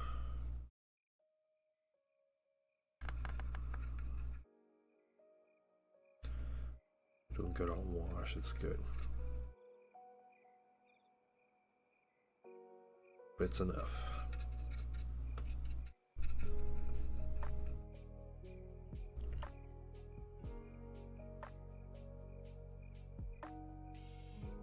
Know what the Amazon ban was about, but I respect your... Yeah.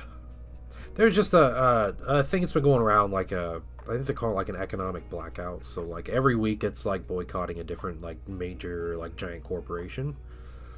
And there are a couple days of just like not spending any money, like not buying from any company, as just a demonstration of corporations have too much power. And it's an attempt to kind of demonstrate that without people buying their stuff, they have no power.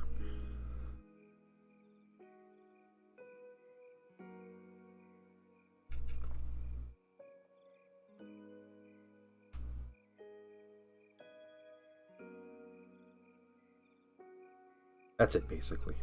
But yeah, they're...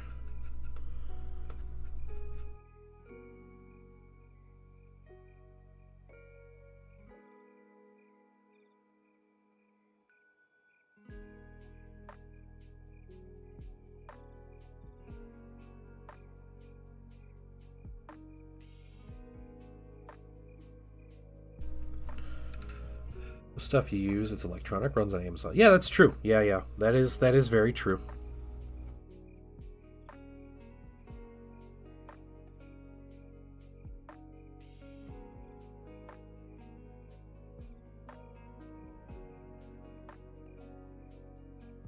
Yeah, I think like next week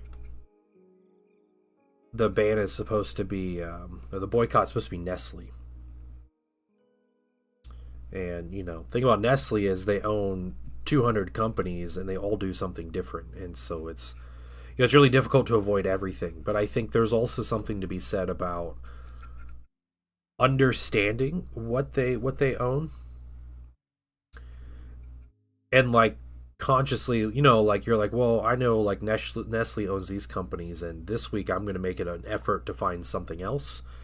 Or, you know, even if you're inadvertently buying some things that are Nestle, that's still affecting something, right? Like there's something happening there. Yeah, it's like avoiding oh, who are the um, like 3M products or something. You know, like there's just so much. What are you washing with right now? I have a mix of Pro Acryl Black Wash and some medium, and it's maybe 2 parts black wash, 1 part medium or so. And we'll see if I want to add some more wash to other parts here, but just trying to get into the recesses of everything and add a little bit of shadow. Noosh. This is not Noosh. No, no. This is just their black wash.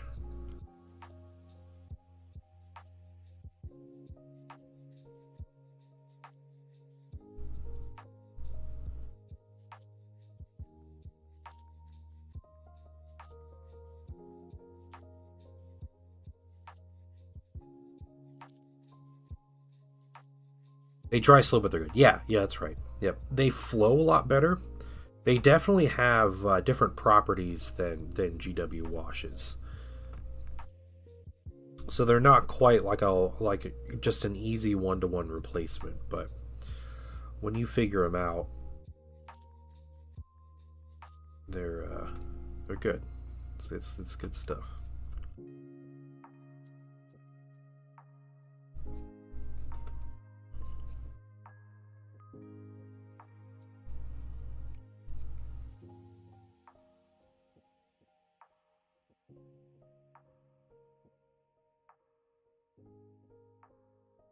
Medium, Josanja Flow Medium.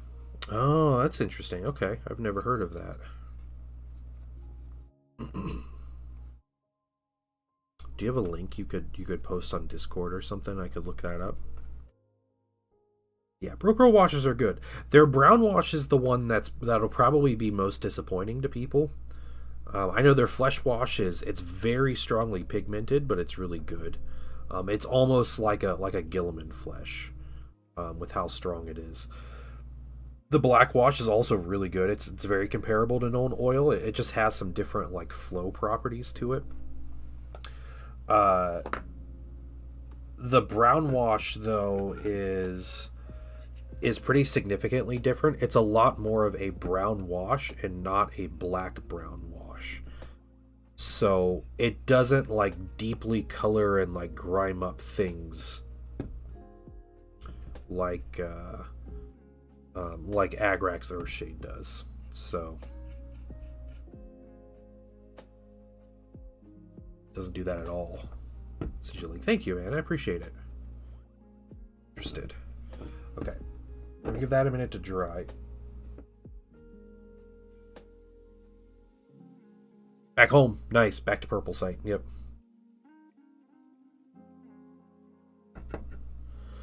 Okay. I'll put some more black wash. Gosu, what's going on, man? Double Giants and Orcs against what else list I have is yeah. That is rough. Okay, what I'm gonna do, we're gonna do some pure black wash here. Let's see if I can this way. Work. Yeah, okay. I think this works. We can set it here for a bit.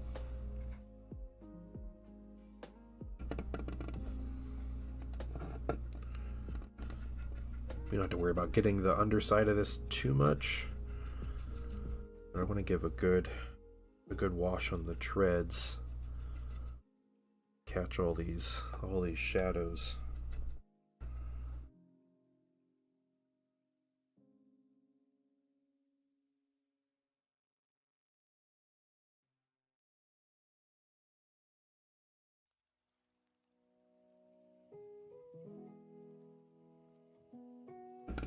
You can see where my wash didn't quite get the underside of this as well. Yeah, YouTube has a really bad delay. Yeah. We learned that the hard way last week when we were just streaming on YouTube.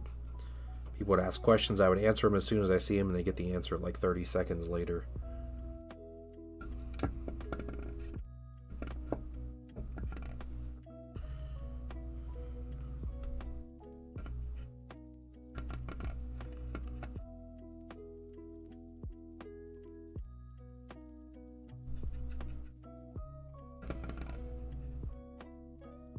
How do I turn this around?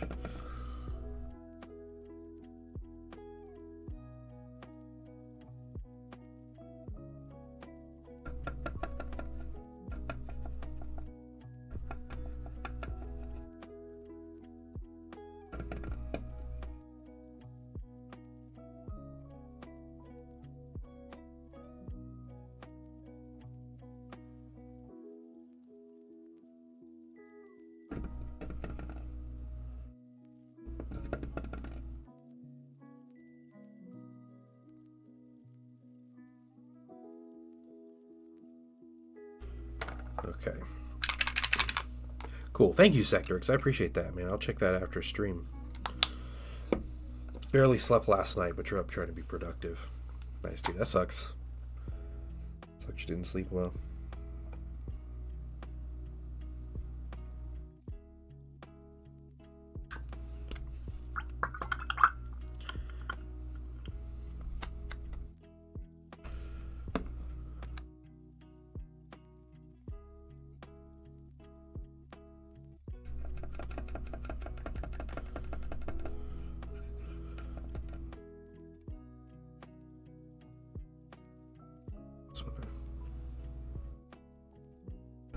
Get some of these shadows under here. Again, like this part isn't going to be viewed too much. I don't know if you guys can see what I'm doing, but I gotta keep the tank down. I can't move it too much.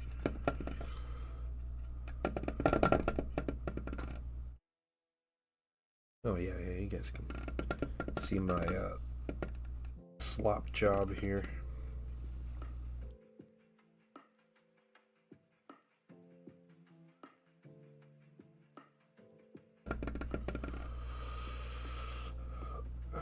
Okay.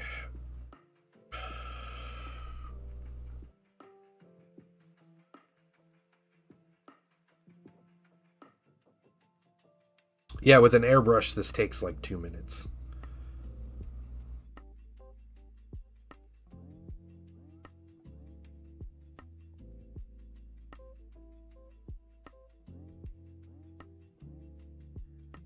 I just thin the wash down a lot and just pay attention to where it's going.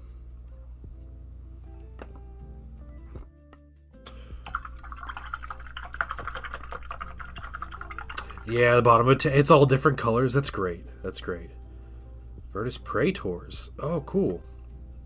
Are those the plastic ones? The Virtus Praetors? I was just reading a discussion about the different jet bike units for Custodes and why no one uses the 30k ones in 30k. Crackner's builds nicely. Nice. Yeah, 40k ones. Okay, cool. Well, guys, I'm going to take a quick break. Give this a minute to dry. And then I'm going to come back, and while this is drying, I'm going to continue work on this little adorable base right here. So we're going to do that. So let's set that to the side. I'll put you there, but we'll be back in just a couple minutes, guys.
Alright, I'm back. Big Papa, what's going on, man? What's going on? I'm doing well. Okay. We are letting a tank dry right now. And yeah, we're going to be working on some little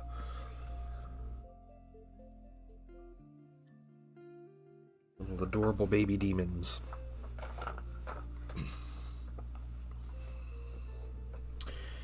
So, let's just go ahead and do this thing first. We need Space Wolves Gray and some white paint. Yeah, Painting Family's doing well, man. Yeah.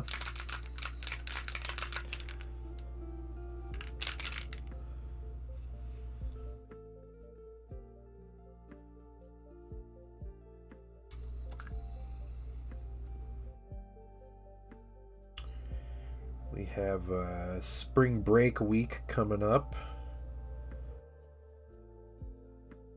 The whole family. So, and it's my birthday next week, so we'll have some fun.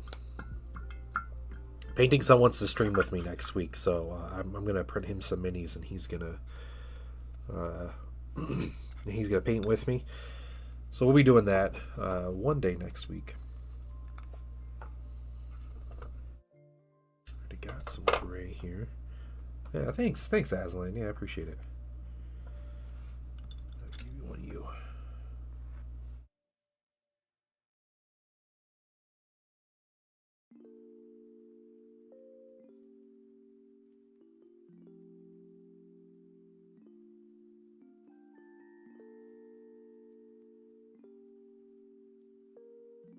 Yeah, thank you. Painting Son. He's still, so he started soccer. He's also doing fencing right now. He did the one tournament back in February, but hasn't done any others. So he's kind of just doing like a holding pattern, like still continuing with fencing, but not focusing on it. He is really into soccer right now. So Yeah, we want to keep him fencing so he stays with it, because he really enjoyed it. And we don't want to be like dropping out and jumping back in and doing all that, so that's definitely not the sport to do that with. I mean, you know, maybe it is. Maybe it is the sport to do that. But all my friends' birthdays are late May. Yeah. I know so many people with their birthday in late March. For me, that was always like the time. It's also like, you know, the time I'm paying attention to it, because it's my birthday, so. Oh, March. Oh, okay, yeah. Popular birthday time.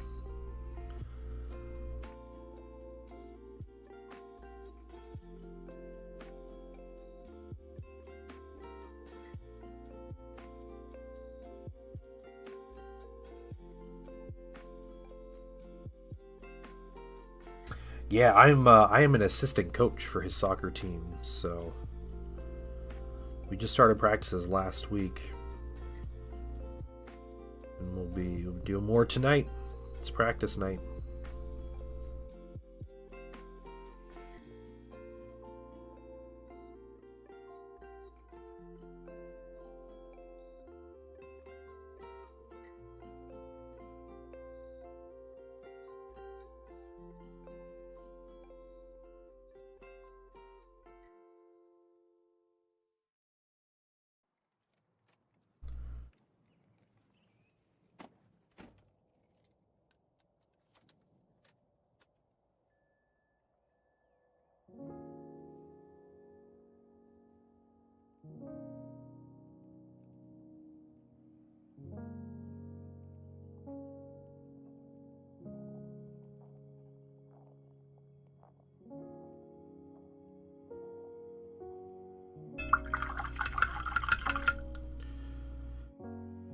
Watched my oldest do nunchuck training last week. It's impressive watching them improve nunchuck training. That's insane.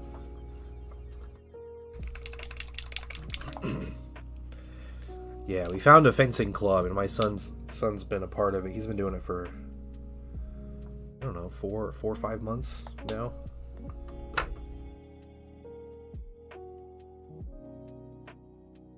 He really enjoys it, but he's definitely like he's in like soccer mode right now. And he also has like some of his best friends are on his soccer team. And he's also really young for his league too, so it's going to be really interesting. He might get wrecked quite a bit, but he's going to learn a lot. Fine.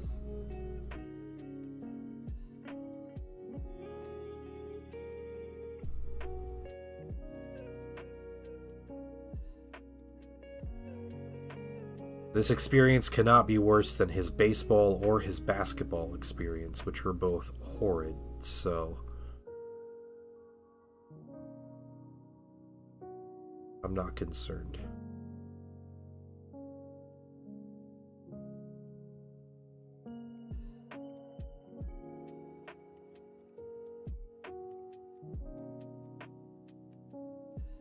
Ninja rap. Oh yeah, go ninja, go. I remember that. Yep.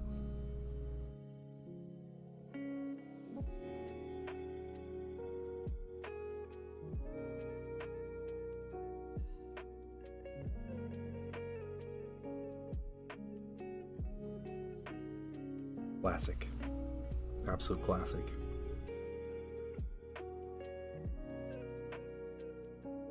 You know all the words.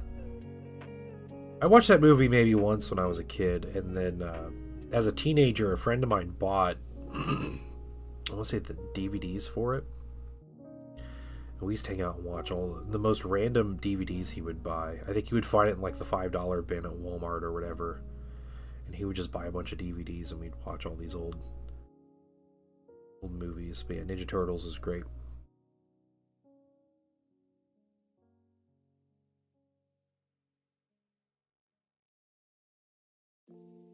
Let's add a bit more white into here.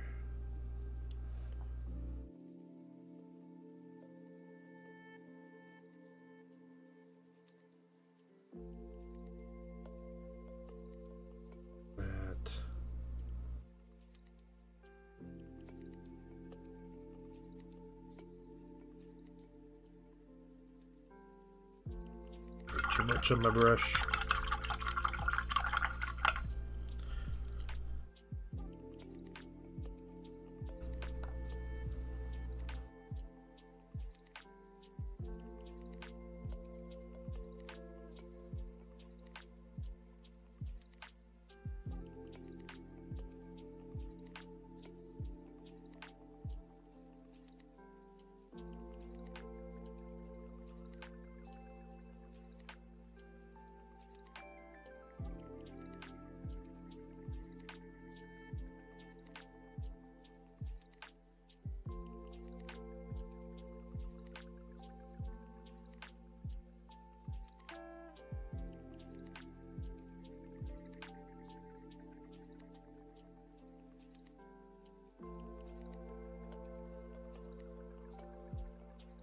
Ghostbusters, Groundhog's Day. Yeah, yeah. All good movies.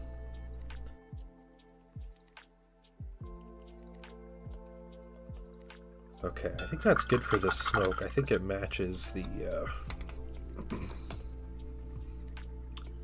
dude here pretty well. Yeah, it does. Yeah, okay.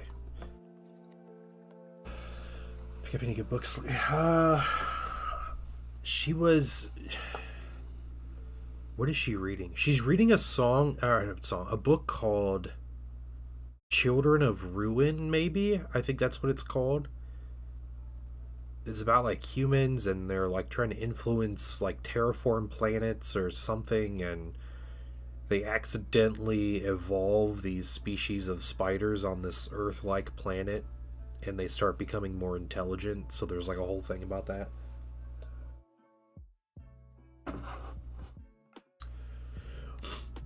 She reads so many books, I can't keep up with what she's reading.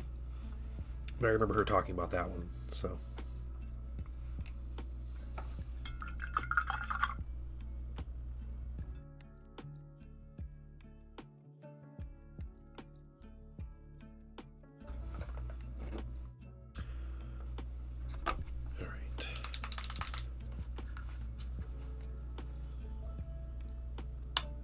Adrian Treskovsky, maybe. Yeah, that could very well be it.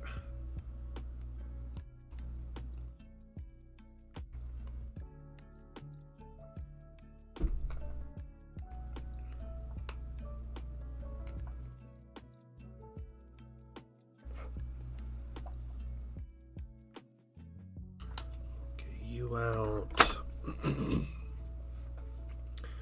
I think I want to do a little bit of like a dark warm gray. Second book in a series. Yeah, she has the whole series. Yeah, she has the trilogy of books. So I don't remember the name of the trilogy, or I think she might be on the first book. So it was like Children of something, and I was like, yeah, I think it's Children of Ruin. Speaker of the Dead, then good book to have on its own, or a sequel to Ender's Game. Oh, okay. Is that the sequel to Ender's Game? I am familiar with the story and like how it goes, but I've never read it. But yeah, might be something she'd be interested in sometime. That woman buys so many books.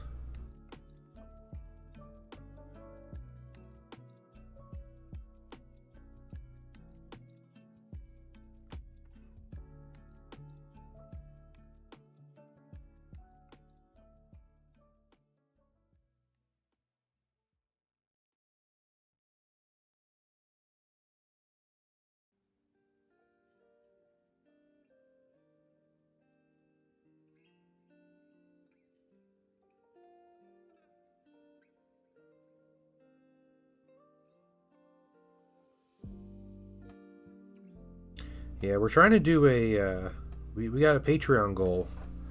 If we make the Patreon goal, Painting Wife will get on stream. She'll actually paint my fingernails on stream. Our 12-hour stream. And then we'll start doing monthly streams with her again.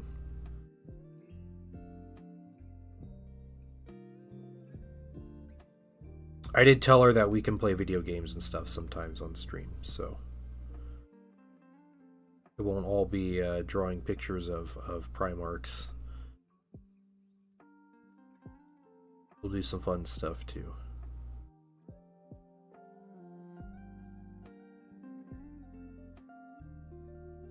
Splits into two branches. Oh, really interesting. Okay.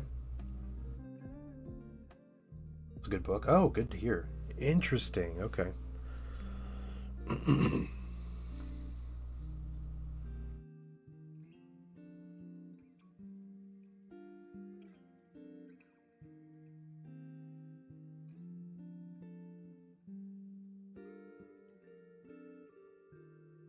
I have no idea where this color scheme is going to go. I'm just experimenting.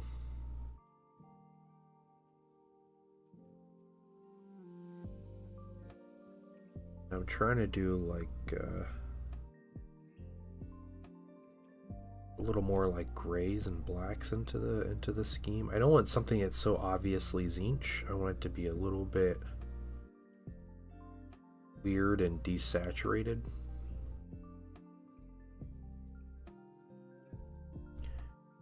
Different stories from Ender's Game. They're not war stories. Okay, yeah. Yeah, Big Pop, that's fine. Yeah, yeah. Aslan Grants is talking in Twitch about it, but yeah, yeah. Interesting though.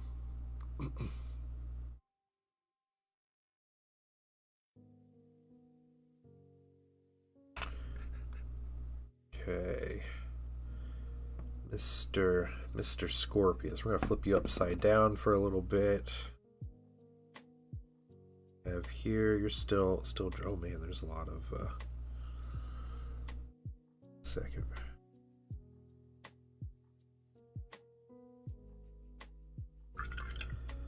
Extra stuff to absorb here.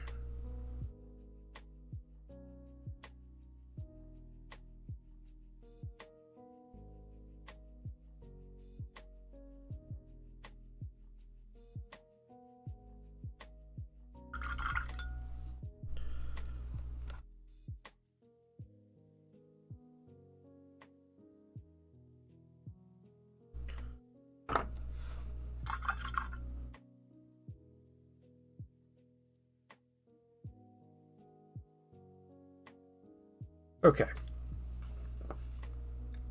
I would like to mess around with some of these colors.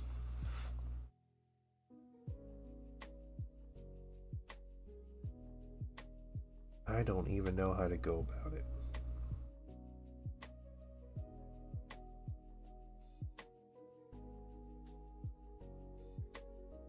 Do a little bit of gray blue and a little bit of bright neutral gray. Something new and value shaded my striking scorpions. Then tinted with some contrast. Interesting. That's cool.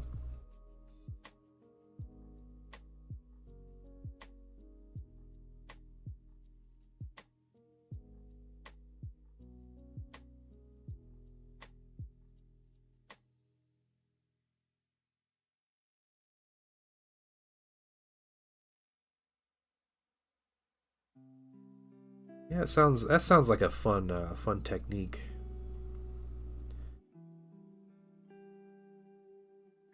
A fun way to paint. Using contrast to like tint after you do all your your shading and highlighting.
Like I said, I'm just trying to test some things out with some colors.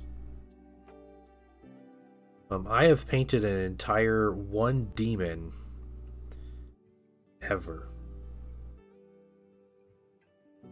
So these minis and kind of their style are all really unfamiliar to me.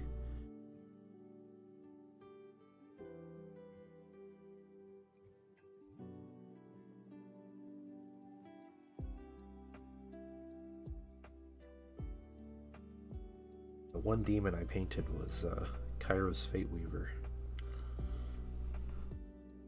Be fun to paint. Yeah, lots of blending and organics and stuff.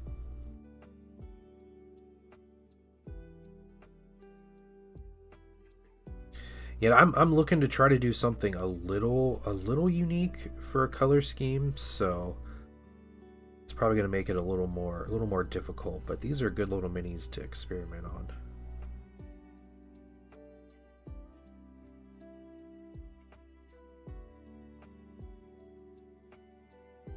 Because I would like to have something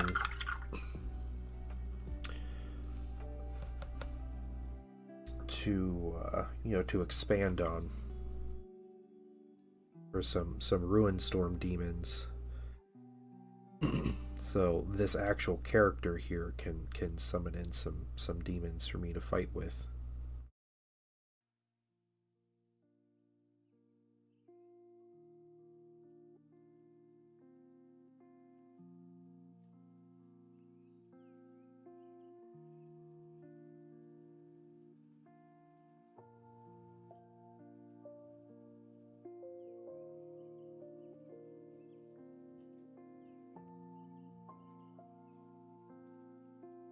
Nice quality STL older 30k Forge World Nurgle Greater Demon. Oh, cool. All right.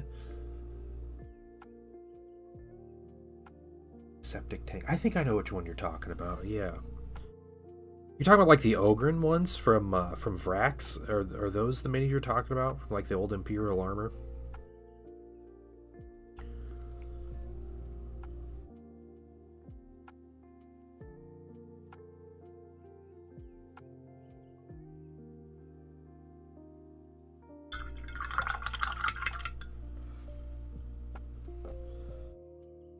Oh yeah, all the Vrax minis are incredible. Solar Watch Warden to see if I like doing white armor. Okay, nice, Aslan. That's cool. Big Papa, you are correct. I am going to a Horus Heresy tournament.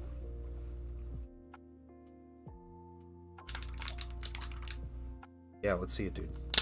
So it's a small thing, just kind of like a somewhat local thing. It's not a store that's necessarily close to me, but it's a doubles tournament, and it's 3k points per team, 15 per player, and it's kind of a narrative event, but they're doing like prize support and stuff. We all thought it was a little pricey for like a little local narrative event. Yeah, thank you. Since there's prize support, I'm like, I gotta win. But I'm really excited. My teammate's finishing painting his minis. He's going as Solar Auxilia, as the Prospering Spire Guard. And then I'm bringing my Thousand Suns. And I named our team, we're Team Literacy. That was the best team name I could come up with.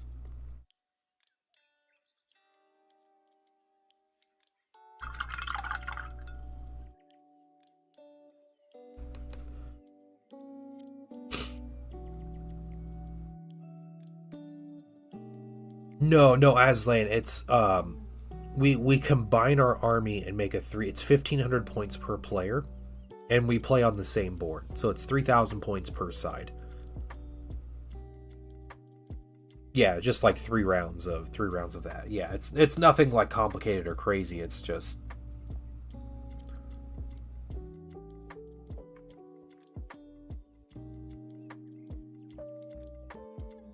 an excuse, to get some games. And buddy of mine have been collecting solar, and kind of we kind of planned out our color scheme for our Solar Auxilia together.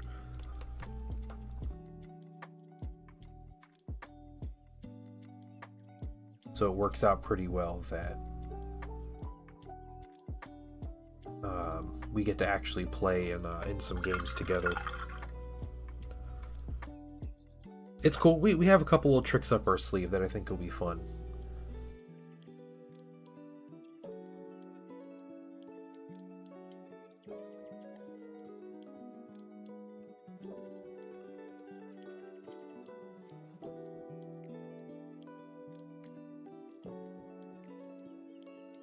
Like, we both have some aircraft, which may or may not work really well. I don't know. But we figured like a cool like aerial support element would be really neat. I took a bunch of psychers, so I ended up taking three psychers and 1,500 points, like full psychers. And he took a lot of tanks, a lot of armor, because he's playing Solar Ox. He took just enough infantry for me to use them as psychic batteries for if I fail psychic checks.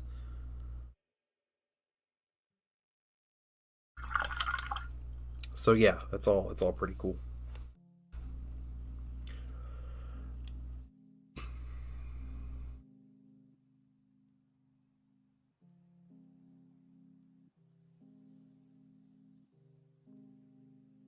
What? Nah, here's what I do. Do I keep them all kind of blue as they come out, or do I add in? Let's try it. We'll be back to the Scorpius here in just a minute, guys. Events like this isn't generally more efficient to take the same faction. Those overlapping rules. I was really trying to win. I near more right to casual. Yeah, there might be tryhards there. Normally with the Heresy community, you don't get the tryhards as much. So there are specific rules that oh no, I need to mix that. Need to mix it. There are specific rules for allying Solar Ox and their respective legion together. So if you're playing Thousand Suns and you're allied with a Solar Ox faction, they become they get basically a new keyword, and the keyword is Legion Auxilia. And that keyword essentially means you get all these rules that have to do with working with the specific legion that you're allied to. So yeah, allying to me basically makes his Solar Auxilia Prospering Spire Guard, which, some of the Legion's Auxilia rules are better than others. They do different things, but every Legion has Legion Auxilia rules. So some of them are really good, some not so good. But yeah, it's totally a thing. And yeah, I mean, just taking, if you can min-max anything in that game to be extremely broken. But I'm not going to play like that. I don't play like that with pretty much any game I play. So I think that takes out the fun. We're going for maximum theme. We're gonna see if maybe I'm not gonna count on it, but maybe I can get best painted army award, and we're gonna try to win tactically, with the resources we have, and not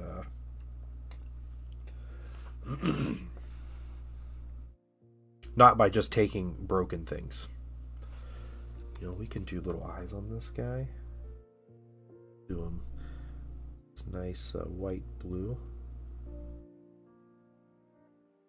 Or should they be black? Maybe the eyes should be.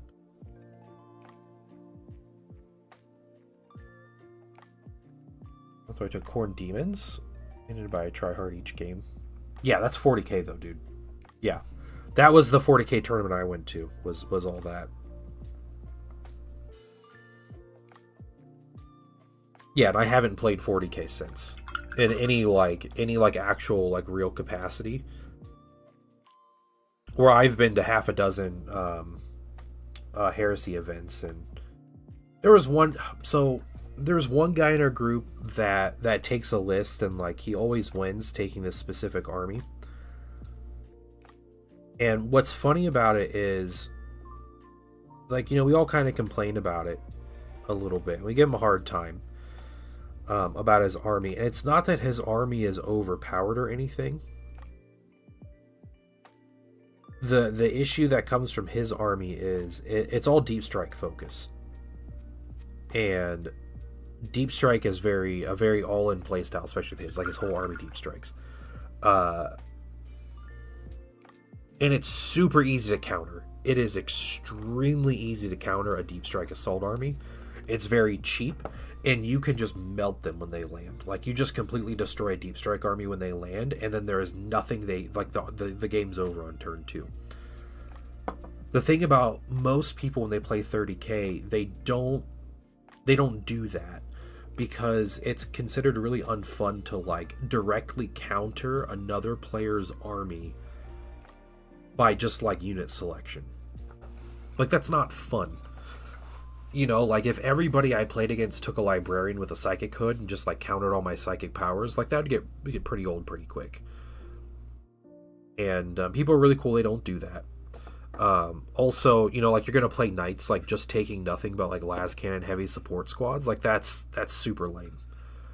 You know, like, just, yeah, let people have fun sometimes. So I think that guy kind of abused that though, and he ended up he started a Mechanicum army, so he had something else to play than like deep striking Blood Angels, because he kind of took those words and, you know, the advice and the suggestions people had. He's like, yeah, you guys are right. Like, this is kind of, you know, not cool when, you know, he's playing a game, he's winning 90% of his games, but it's because he nobody brings counters to him on purpose.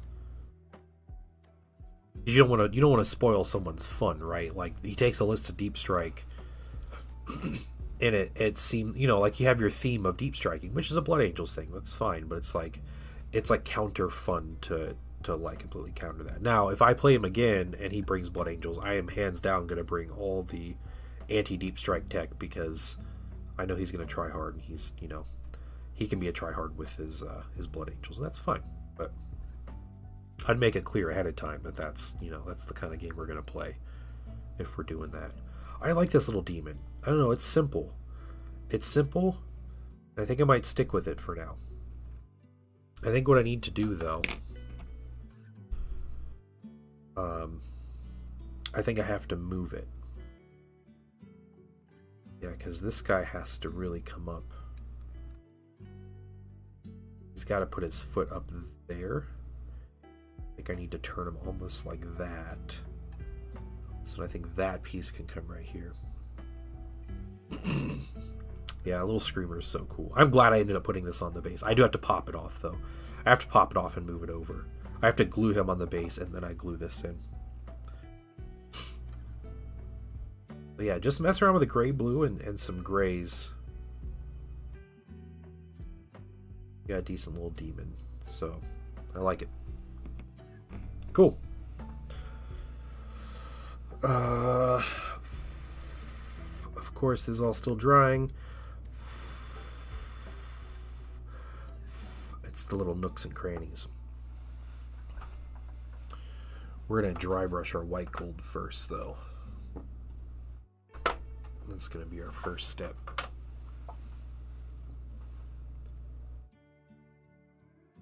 But regardless, Aslan, when it comes to like the tryhard, like we're about to go into this event playing against mostly people that I've never met, never played against. So I know the local group that we have for 30k, and they're all really chill about everything. So I have a good time every time I play, whether I win or lose. I don't know how this group's gonna be. I know one other team that's going to be there, and they're really cool guys. They're from our local group. One guy is Avelios in chat. Like, he's in stream most days. He comes and chills. He might be lurking. I don't know if he is, but he's a really fun opponent. He's a good friend. So I know, if we play him, it'll be a fun game. The other teams, I think there's 8 other teams at least. I don't know. Never met the people. I do know my partner is really good. He's been playing mini games for like a decade or more. He played a lot of old school, like 40k. He plays a lot of Heresy. He plays a lot more Heresy than I do. And I do know he also plays out at this store occasionally, so he's familiar with the people. But he's also really good at the game. So I feel like we could do well as far as gameplay is concerned. And our list is very take all comers. It's very good at what it does. Like I'm thinking of aircraft. We both have anti-aircraft stuff.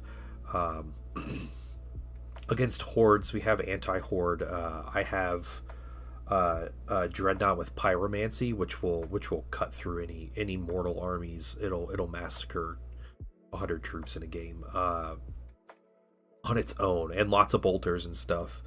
Um, we have good like armor for like killing dreadnoughts and vehicles. We have lots of good stuff for that. I have psych abilities for sniping stuff. We have different stuff. If there's one thing we'll probably struggle with, it's like melee against straight like fast melee armies. But that's you know I chose not to go super try hard into my list, but we have plans. We got plans.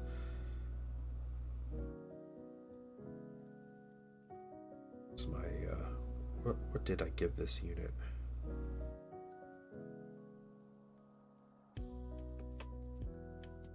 Yeah, probably not gonna finish the Scorpius today.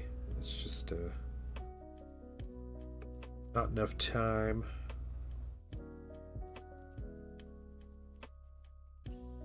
Okay, I did take the rotor cannon special. Yeah, yeah. Oh, I got jet bikes too. I got a dreadnought, so I got some fun stuff.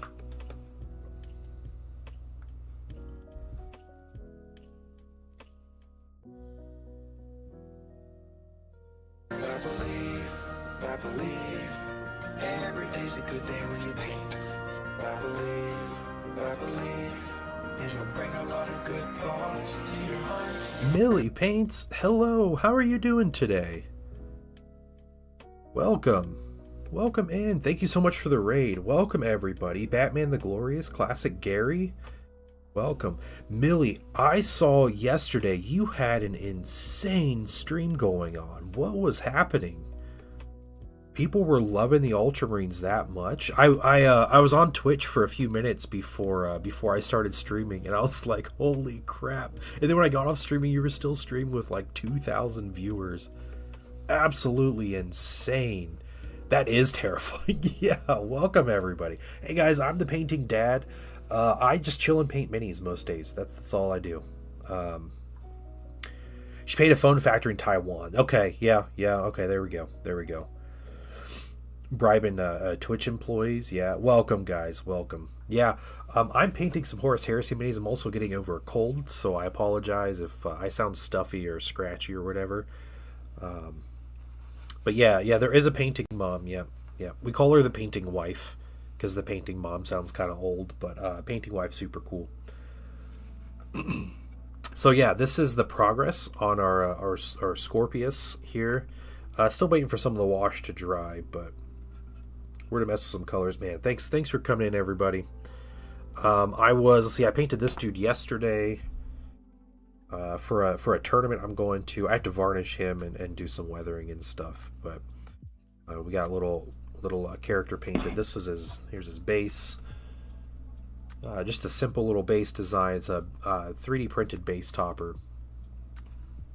How many Space Marines can a Scorpius fit inside of it? Probably like 3, which is just the crew. The thing about a Scorpius is it's an artillery tank, so it's got the cool missile launcher. It's like a whirlwind, but better. That's what it is. Yeah, at least 1 Space Marine. Yeah, welcome in everybody. Thank you guys. Thank you for stopping by and saying hi. I really appreciate it. Yeah, and we were painting. I was messing with this base. There's another base topper here, but this was a mini we were painting. He looks a little goofy. I'm gonna do a little bit more to him. This is like my homage to the 40k rubrics in my 30k scheme, but this is an Infernal Master, and I think this is just the stock mini, like as he is, and he fits into 30k really well. I put this on the wrong spot, so he can't stand on his base right now, so we have to pop this off and move it. But But yeah, and I have to do some more with the varnish on him, so his coloring's all off. He's too shiny in a lot of places. But yeah, yeah. 30K exists. Yeah, 30K is like the Horus Heresy is that era. And then I also, just for fun, I painted this mini last week. I painted this in about 3 hours. So this was my 3-hour paint job here on a Blood Angels Captain. That lovely AK Ultra Matte varnish makes him look so just like velvety.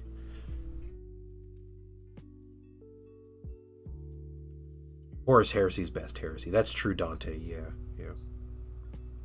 Late Heresy Sons of Horus. That's solid, dude. That's really cool. Are you gonna like start putting like black armor, like spiky armor on him and stuff, or how are you gonna do that? I think we're about ready. I'm about to make everybody upset. I think we're gonna try this. This one's gonna be more difficult. It's still a little wet, but we can wait on this. We can wait on the turret. All right. Here's what we're gonna do. I'm gonna take some of this white gold. Really like Pro Crow paints. First of all, let me take just a moment to thank you for allowing me back into your home. Batman the Glorious, thank you so much for the follow, man. I appreciate that. I am somehow kind of closing in on 4,000 followers, and I don't get why or how, but it's happening. Laptop decided to pack in, so I'm gonna head into mobile. Yeah, no problem, Millie. Redoing my Siege of Terra, Blood Angels Army. Oh, sweet. I'm going to a team event this weekend, Dante, for Heresy. Yeah, it's, I'm going to have my 1,000 Suns, and my buddy's going to have his Prospering Spire Guard. So we're sticking to a very thematic army. I'm really excited about it. How many hammers do you have? I have a lot of hammers, dude. I've been playing this game for a long time, and there's a lot of hammers to be had in Warhammer. 40k Chaos Bits, yeah, yep. I saw somebody paint. It was man, was it a? It was just a 40k Chaos Legionnaire, and they painted him like a 30k Thousand Sun, and it looked really good. I think they adjusted like the backpack and put a couple things, but it looked like a really good like late Heresy mini. So no, I don't think there's a problem at all with you doing that. I think that'll end up looking great. Okay. Let's see if I have enough paint on the brush. Very lightly. Start dry brushing this guy. First of all, let me take just a moment to thank you for allowing me back into your home. Coaldil, is that how you pronounce that? Is that like the treeman from Warhammer Fantasy? The one that goes crazy and like gets possessed by chaos and just like tries to kill all the wood elves? Solid reference if it is. If not, then I'm curious what it is.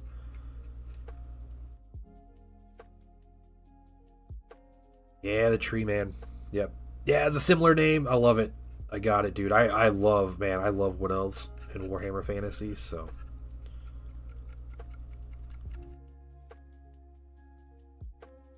Let's see.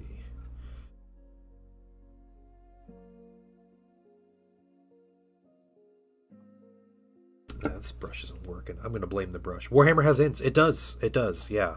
Yeah, Warhammer Fantasy, that is. I don't know about 40k. But Warhammer Fantasy definitely has ints.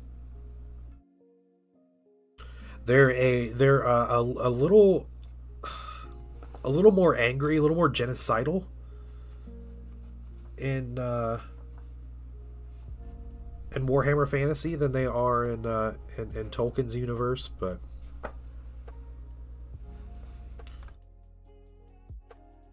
hey, I'd never say never in 40k. There definitely could be an alien race of tree people out there, giant tree people somewhere. Int Knights? Yeah, that's cool.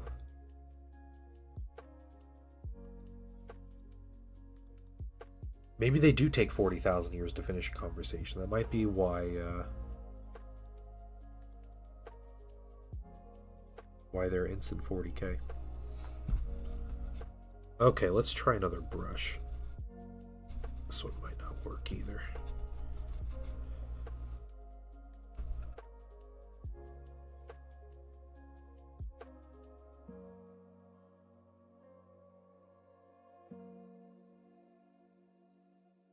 No, dang it. Okay, I'm screwing up here. We're just gonna keep going through. I need to dry these brushes off better. I'm struggling, guys. I'm all nervous now.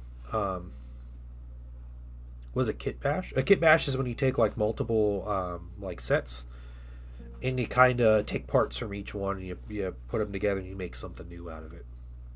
Kit bash, bashing the kits together. Wraithbone ends, yeah. There you go. What's up, Avelios? How you doing, man?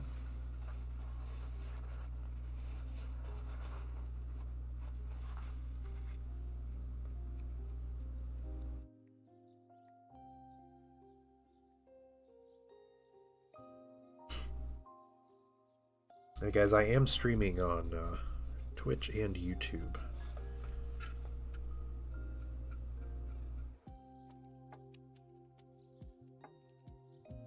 The only thing about YouTube is it has a really bad delay. Something we learned last week. I guess I never really caught before, but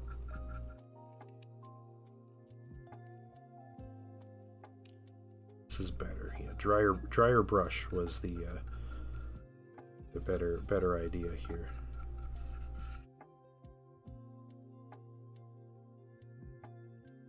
Oh yeah, there we go. There we go.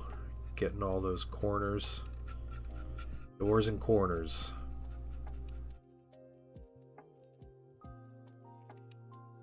Where we're getting them. Metallic dry brush over the red. Yeah. Just trying to get this metallic color. The reason I normally I would sit here and just do an edge highlight on everything, but I learned with the tanks I can do this dry brush and get it done in like 5 minutes, or I can do the edge highlight and take an hour to get it done. And it's a little cleaner. This doesn't need to be super clean though. It's a tank, so it's not a huge deal. But I take to keep, I choose the option to keep a lot of my own time.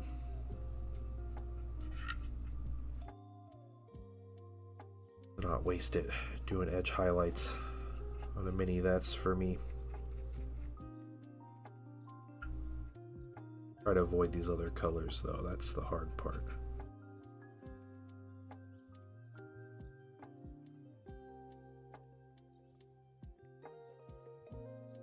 Looks unnatural. Yeah. I think there are instances where it looks really good. But yeah, you want something that looks a little more, like weathered and beaten up, right? Because this is a tank at the end of the day.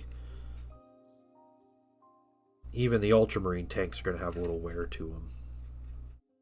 Which is natural.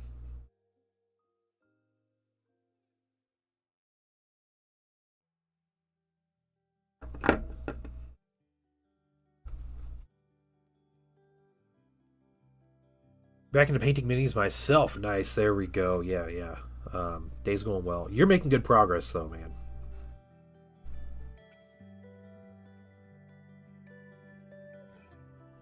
There's that one dude in our group that keeps asking. He's been asking for months now to for a teammate, and no one's responded. I'm just wondering, do people know the guy and he's like a real tool, or is it it's just nobody's either they're either not going or they already have their teammate, and I'm not sure, but I think it's nice that he could possibly just go on his own if they need the spot. So I was like, good for him. He's been asking for this long.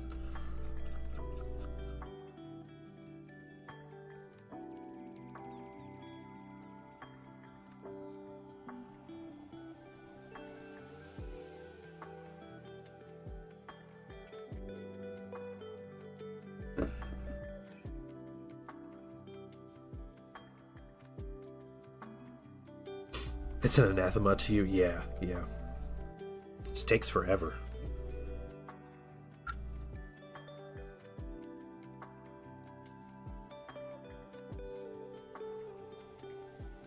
I mean, you also play Iron Warriors, so...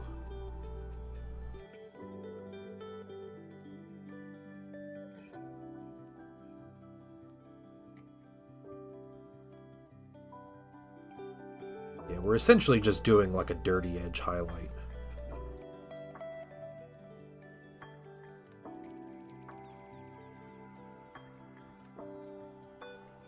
That's all we're doing here.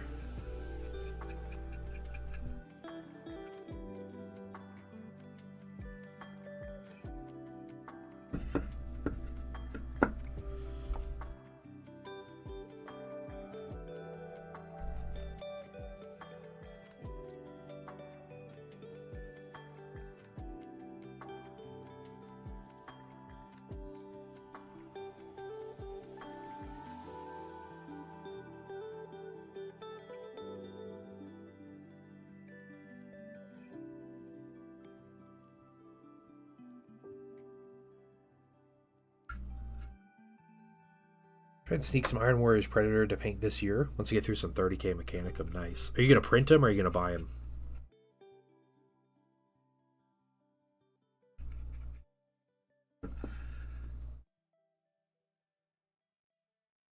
Conclusion, I don't like the solar watch scheme. Okay, that's fair. That's like the white one you were talking about you were testing. That was a pretty quick test.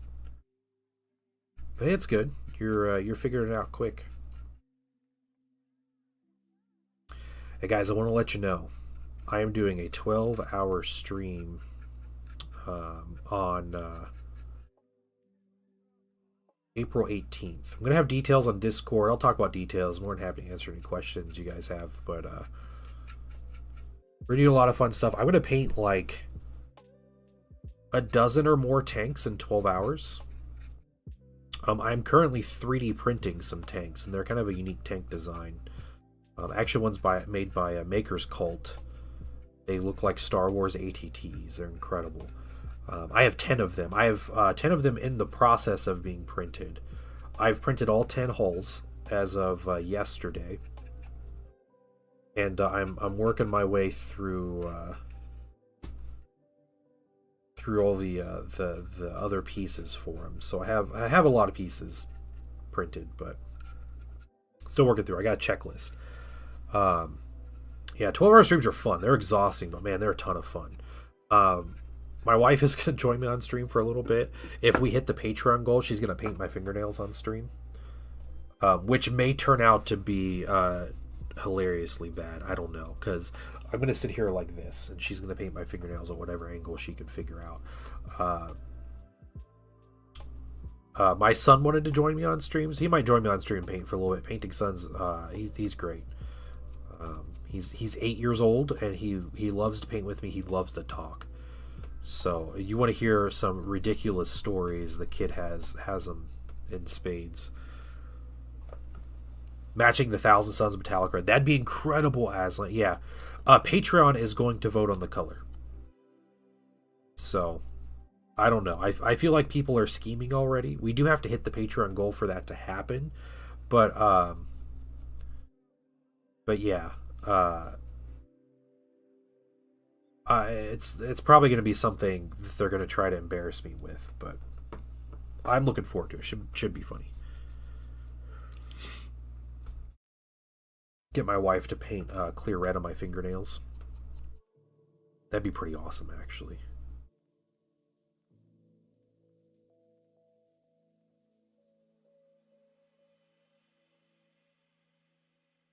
Or painted ox tanks. Yeah, in one day. Yep. I think I will.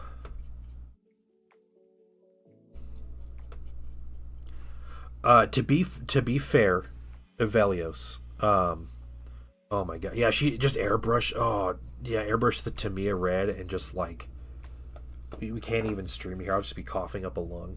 No thanks. The tanks that I'm printing are a lot simpler to paint than like the GW Lehman Russes. So, you know, there's no trim on them. They're, you know, no tracks. There's like the legs, but the legs are really easy to paint. So, I purposefully picked out minis that were for my army that were easy to paint because I knew like there'd be a lot of them.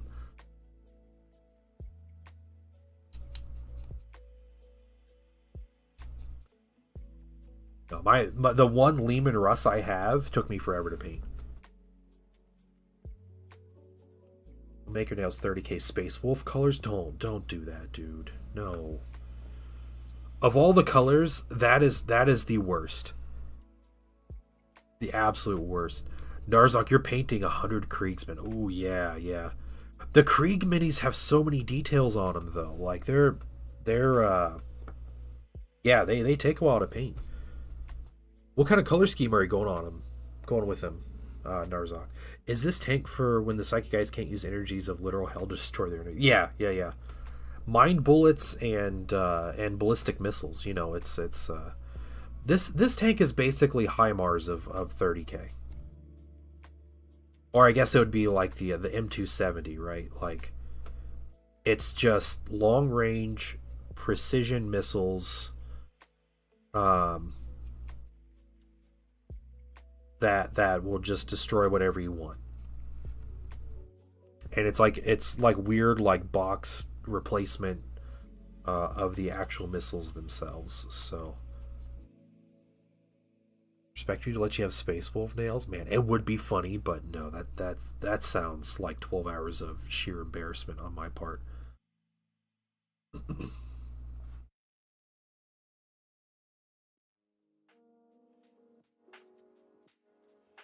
A few Lehmans for GSC. Yeah, it'd be good. Yeah. Human Russes are cool tanks.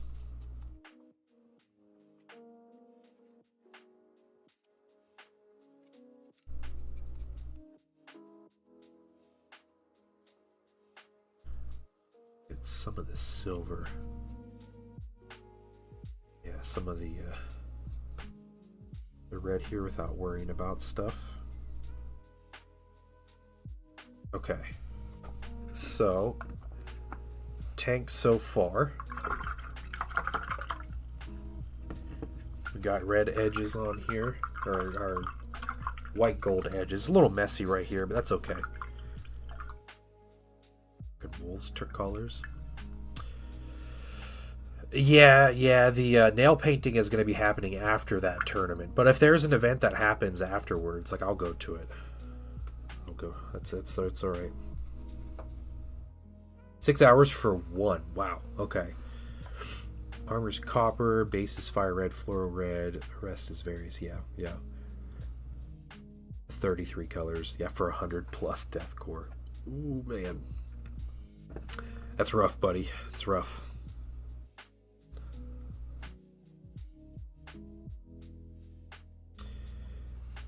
Yeah.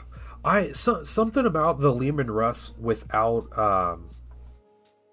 sponsors on it just looks better.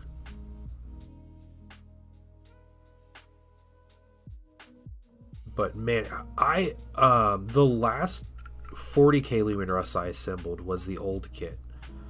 It was the Demolisher when it came with the metal upgrade pieces for the actual Demolisher parts. But otherwise, it's just the 30k one I've assembled. So.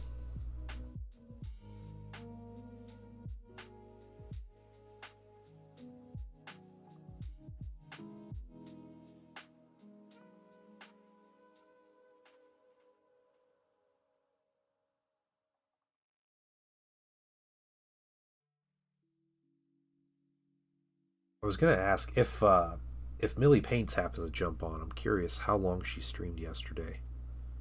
Because when I got off stream, she was still streaming, and it was like she was in over 8 hours at that point.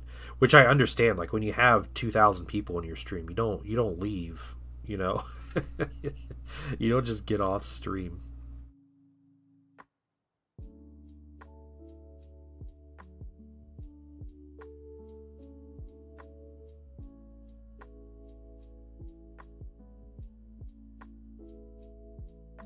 One of the old Resin Mars Alpha Krieg Lehman. Oh wow, okay, the resin ones, jeez.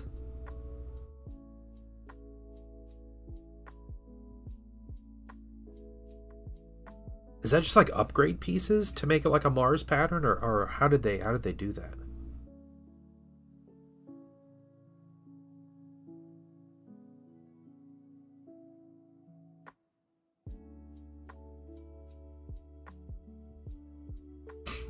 Front page, a lot of front page viewers are embedded. Drastically increase your traffic. Okay. Huh. Oh, interesting. Okay. It just comes with a resin turret. Gotcha.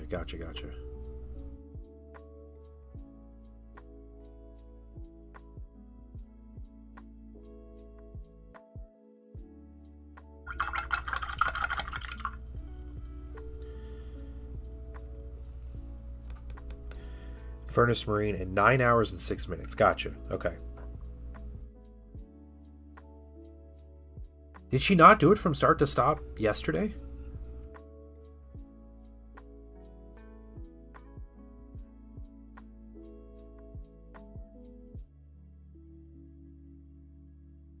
She paints great looking minis. I would probably go nuts if I spent 9 hours on an Ultramarine. That wasn't like Gilliman. So kudos to her.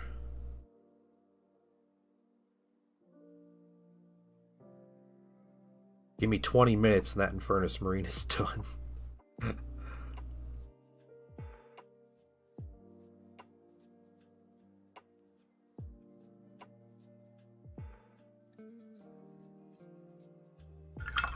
Just a bit distracted. No, that's fair. Yeah. I can't imagine trying to like read chat or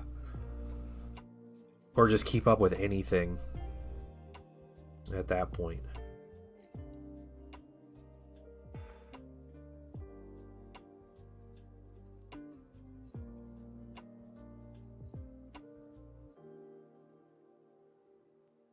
$30 in Furnace. Oh dang, okay.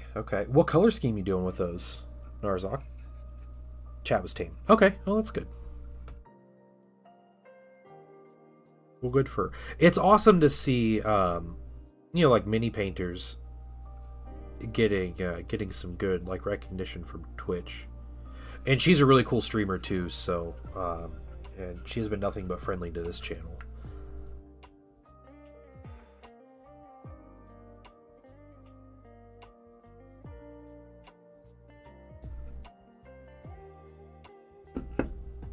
Okay, I think that's the only white on this mini.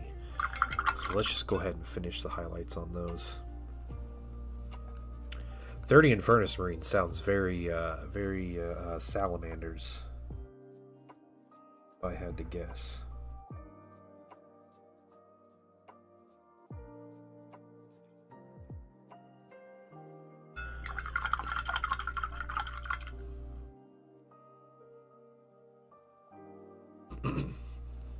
Velis, we were talking earlier about this tournament this weekend, and like like what if the people there are like super try hard. I was just kind of like, well, too bad. I think because like I'm not gonna be super try hard with my list. Like I'll try to win when I play, but we took a fun thematic, but like also pretty tactically engaging, I would say, list. For our team, but that I shall lose in style. Yep.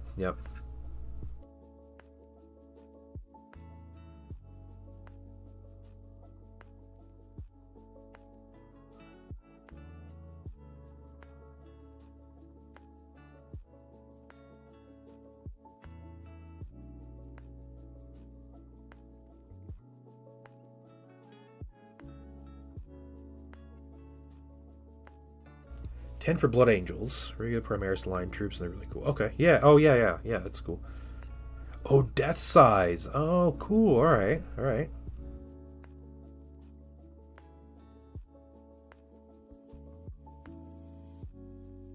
Aren't the... am I crazy that the Death Size are going to be in the new Starties animation? Is that right?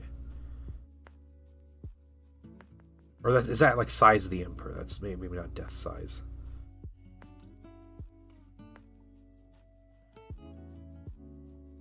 Yeah, Size the Emperor. Okay.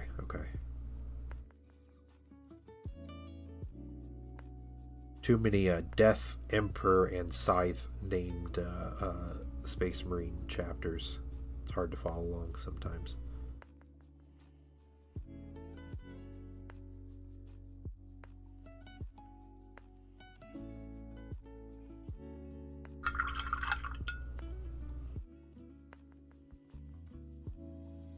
Homebrew from the Astartes creator? Okay.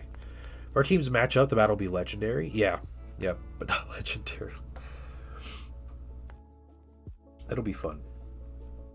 Hey, it'll be 2 fully painted armies from 3 factions in Horus Heresy. Like I have never played Mechanicum, so I don't even know what to do.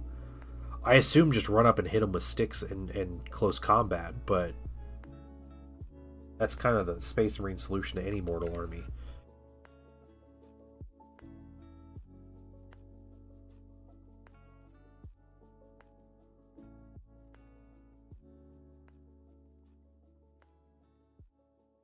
Death size the Marines that guard the Ghoul Stars from whatever horror lurks there. Okay, okay.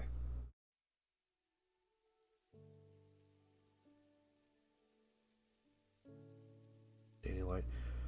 Okay, so all right. Death size are the ones that are like the bone color and black, right? Is that the normal color scheme for the death size?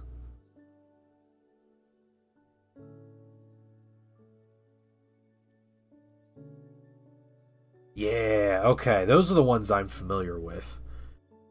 The size of the Emperor, the yellow. I thought they were orange. I don't know. My 40k lore is slipping apparently.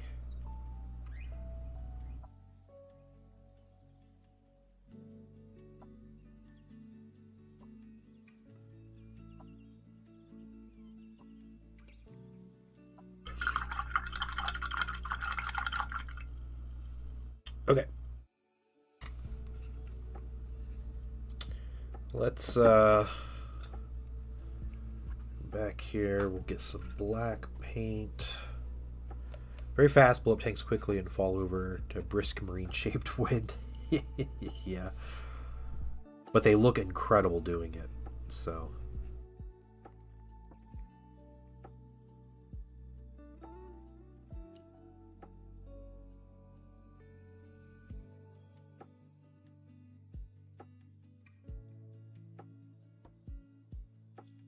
yeah, if anyone happens to be a Patreon member, any paid Patreon member, you get access to the Discord. Well, you get access to special Discord channels, but we do a weekly hangout. We'll be doing one tonight, about 8:30 Eastern Daylight.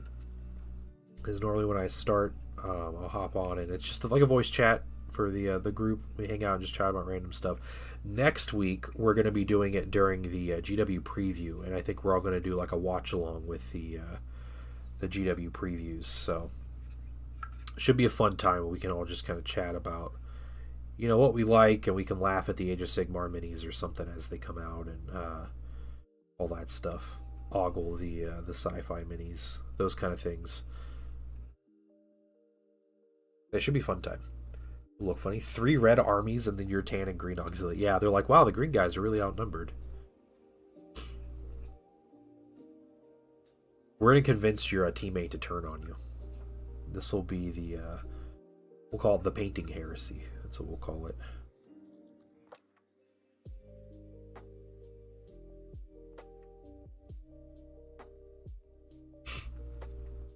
Yeah, the AOS is supposed to be the water people, right? The mer people. What are they? The Ideneth Deepkin.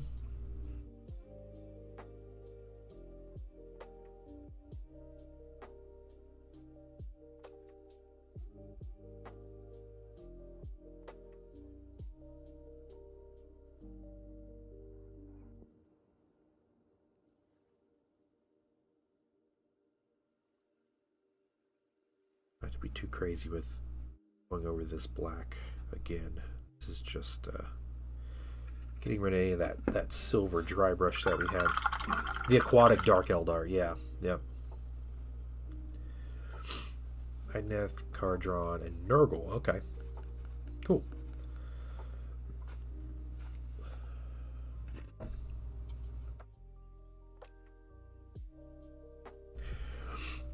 First one with the Deepwood. Nice, nice. Oh, the Deepwood elves are so cool, dude.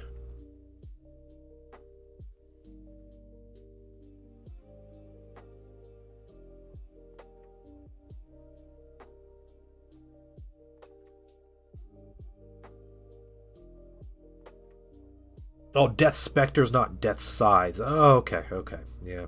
See? Look at that. It's all... You can just make things up. This is how it feels to play any Xenos army in 40k, by the way, Narzok. It's, you just make up whatever you want, everybody believes you. What's that gun? Ah, it's a shredder. Okay, cool. It's like clearly like a, clearly it's a blaster, not a shredder. You know, it really is true. Yeah, Xenos army, playing as a Xenos army is incredible. You never need to worry about WYSIWYG.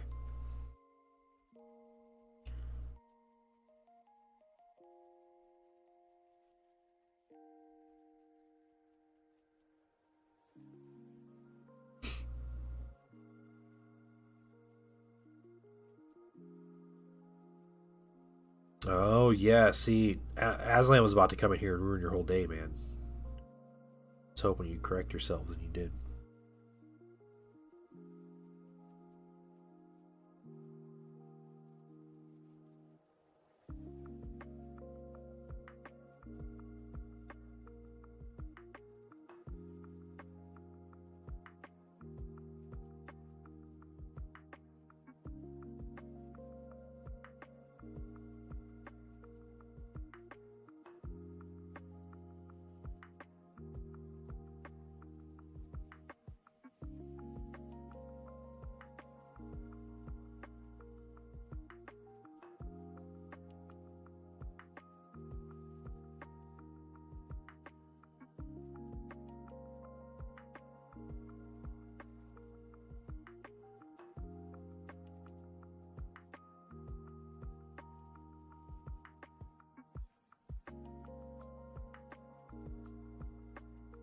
If we don't finish this today, start on this tank. Practically finishing a entire tank in a stream is pretty solid.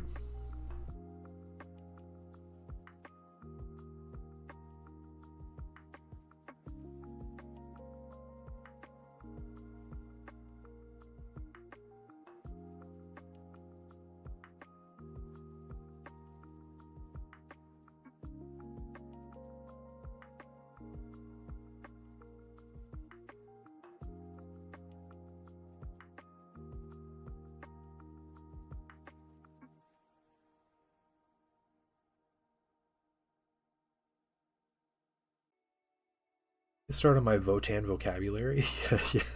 Yeah. Turn into crystalline form. That's really cool, though. That seems like a really cool idea.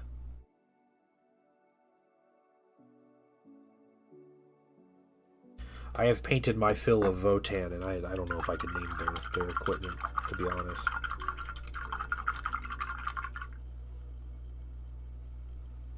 That's fair, Aslan. I know. I'm picking on Aslan. He doesn't act like that toward people.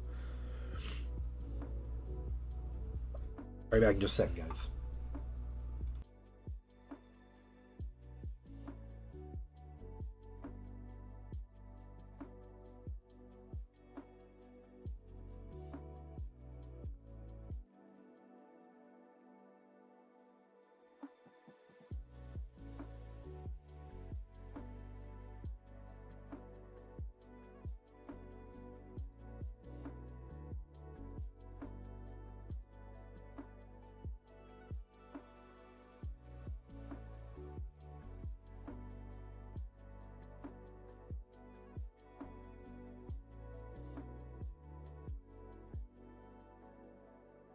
Alright, mildly better.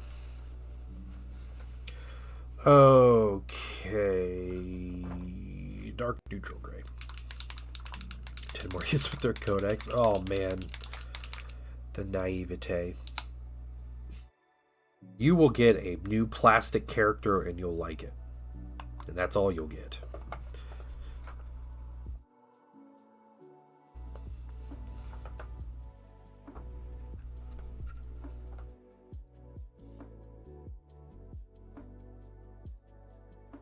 I hope you guys get a good wave of stuff.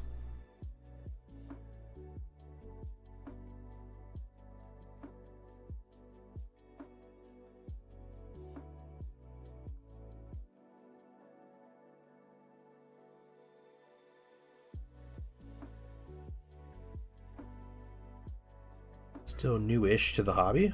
Hope it's not dead yet. Yeah, no, it's not that it dies. It's just most factions in a given edition, they get a new book, and they get like, you know, Games Workshop likes to say like, yeah, every faction's gonna get a new codex and new minis. People are like, oh man, what are all the cool things they can release for my faction?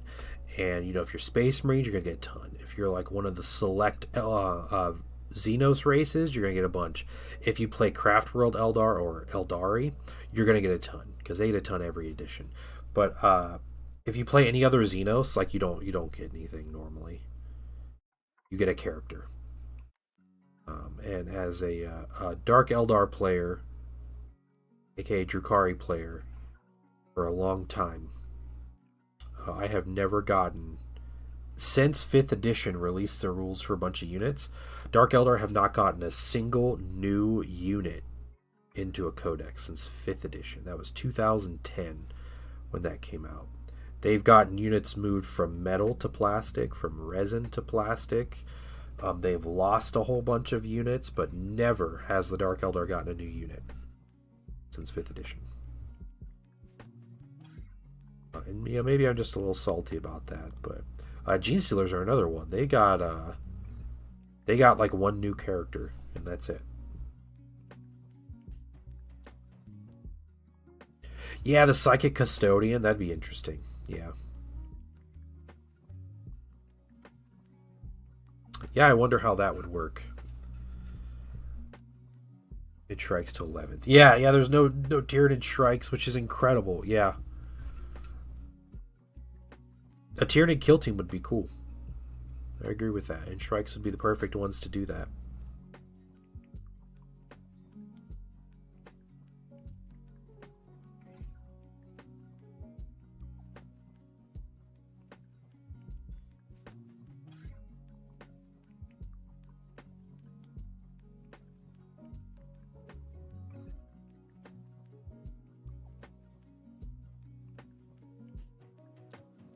Really confused that GW is trying to do with demons in particular. Yeah, demons aren't getting a codex. Yeah, they'll have their index and a couple detachments from that, and then they'll be in the Legion codexes. That's what it seems like is happening.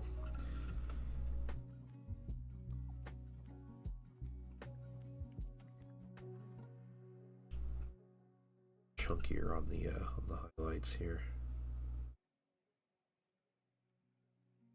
Which I think GW's basically confirmed they're not getting a codex, right? Like a Nid vs. Catachin Kill Team box, that'd be incredible. Well, that's a perfect theme for Kill Team too, for like an addition to Kill Team, is like in the jungle or whatever, like in the jungle, the mighty jungle, you know, the that whole thing. That'd be a great theme though.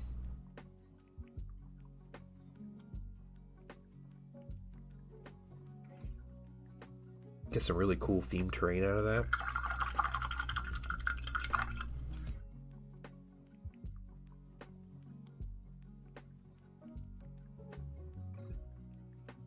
Yeah, Nids versus Tyranids, that'd be perfect. Rewrite White Sweeping Custodes lore. That was in the Codex, wasn't it? If we're going to talk about Lady Custodians.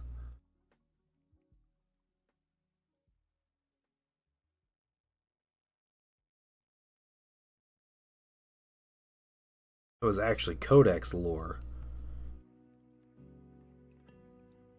But yes, GW has rewritten more lore with a lot less.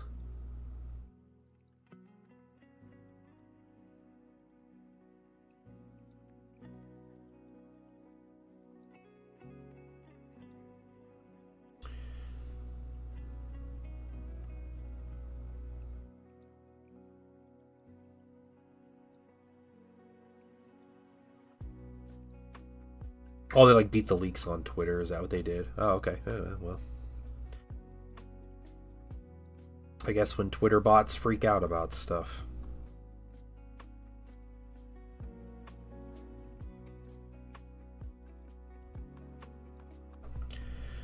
Shaft and 40K, yeah.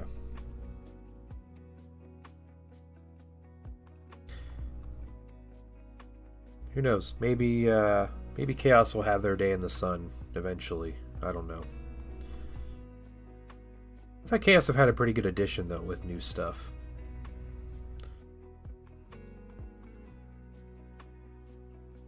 Yeah, I mean that's how GW always does their lore though.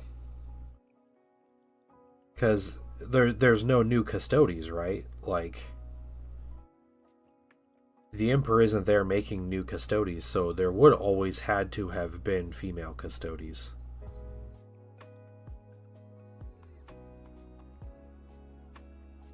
Oh, there is new custodies? Who's making custodies?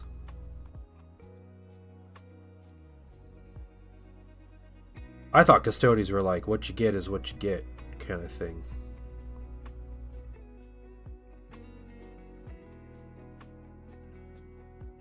Either way, GW makes the lore. They change it however they want. Like if you know, I feel like the people who got really upset about girls in Warhammer are like had no idea about how GW actually operates when it comes to their lore, because they do this all the time.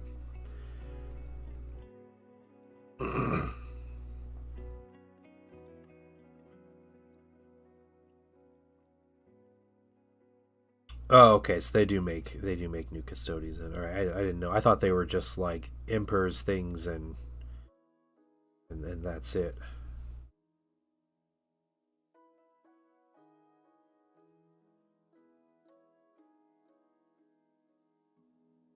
I mean, opportunity. I mean, that is new lore. But yeah, just saying it's always been that. I mean, that's how 40K operates, though. Like, I can see what would happen though if they're like, oh yeah, the custodies started. They started making like women custodies, and then it would end up being a Mary Sue thing where like, yeah, well they're just making brand new custodies and it's a girl and she's as good as a custodies, so it's not okay because girls. And people just get really upset about that. So there's when you talk about girls in Warhammer, there are people that will be mad regardless, because that's what people are. And we have had people in this stream that have been infuriated that girls are allowed in game stores. And I kid you not, I ended up banning a dude for just going on a tirade about how women in game stores are bad and how 40K rules were dumbed down so women could play. Because they couldn't understand the complex rules and all this nonsense this dude was going on about. It was wild, absolutely wild.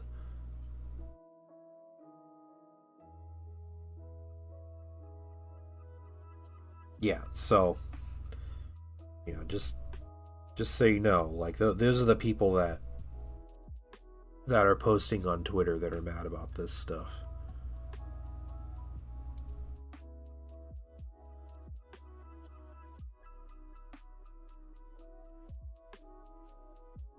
No, those dudes should just not be involved in social gatherings.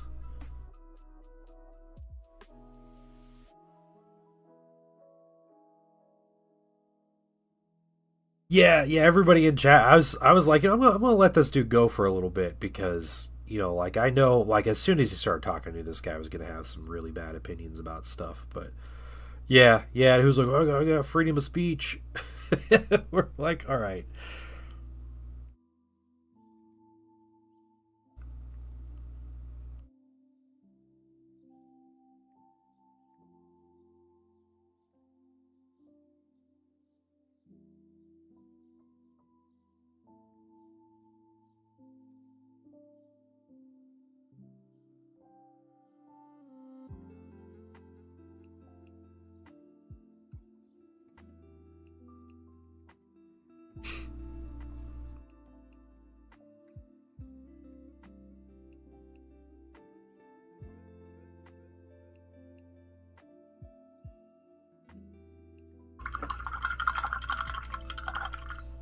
has been talked about. I mean, that's tons of stuff though, Aslan. There's so much, and that happens every year with GW. Every single year. They always release something, and it's like, yeah, it's always been there. That literally always happens. That's just part of lore. And the fact that it was a woman, now it's GW is a problem.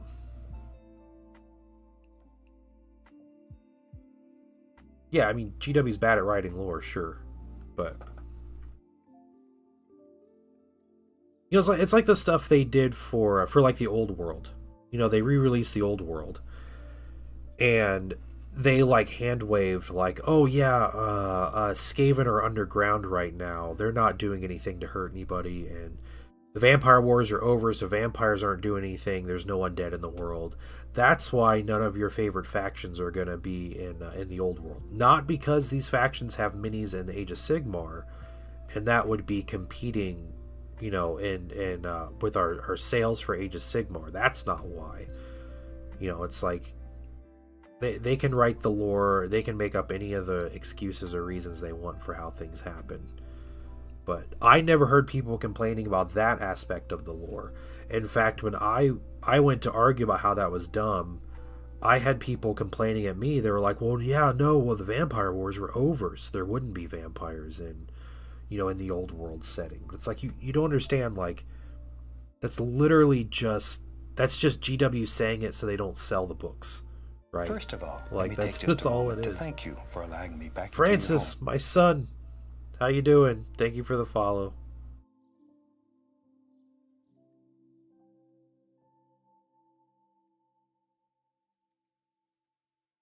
Saying the lore changes with more tact. The nice thing about 40k lore is you never know what's hearsay, what's true. Yeah. Right, yeah, that's true, Avalios. Yeah. Yeah, ultimately it's, you know, it's us kind of creating our own stories with the game. And if you don't like it, make something else, you know. You don't want Lady Custodes in your army, don't put Lady Custodes in your army. If you do want Lady Custodes in your army, make an army of Lady Custodes. So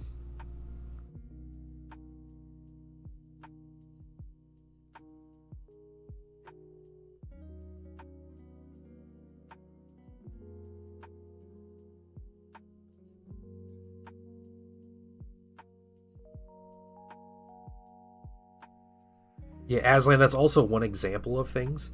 But also, you look at any Space Marine unit that has ever been released, and you get the entire argument from GW every single time. It's, yeah, those are always existed. Yeah, those always existed. There were always Centurions, like Space Marine Centurions. There were always Thunderfire cannons, and there were always Razorbacks, and, you know, they're a new idea. They're only 4,000 years old, but they've been around for 4,000 years. Like, they do that every year, and it's never a problem. Never a problem until it's girls in power armor, and then it's a problem. JD Hatzer, thank you so much for a sub, dude. I appreciate it. 37 months is insane. Thanks, man. Excuse me.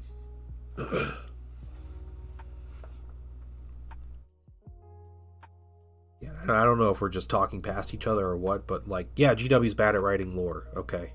Like, that's not the statement of a century.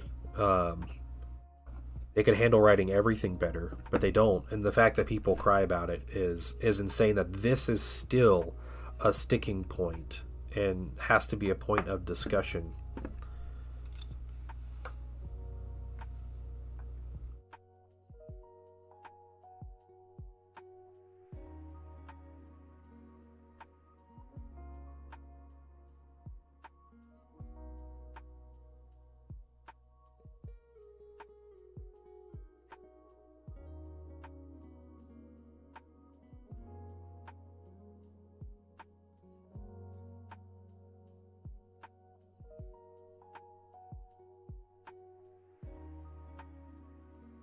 Yeah, I think there's some part of 40k that doesn't work as well when the Imperium starts inventing a bunch of new things. And I think that has been a bit of an issue with Primaris for me. And I can see how GW tried to make it not so, where they're like, yeah, Call's been working on, like all these dudes are from around, before the Heresy or during the Heresy when he was making them, and then there are all these issues that happened and blah blah blah, like 10,000 year project and all these things. But like ultimately it's new technology and new things in 40K for the Imperium, which is stagnant. Like the whole point is it's stagnant, right? That's like half of the cool things about the Imperium is like them struggling because they're stagnant.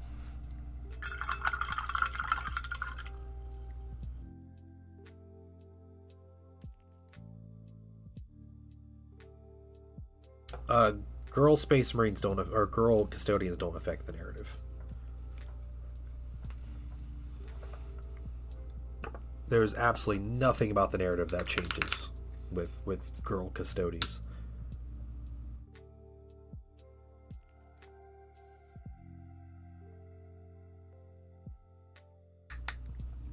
Yeah, but again, I mean, AdMech gets something new, and how does AdMech get something new? They can't invent anything. It's literally against their religion to invent things.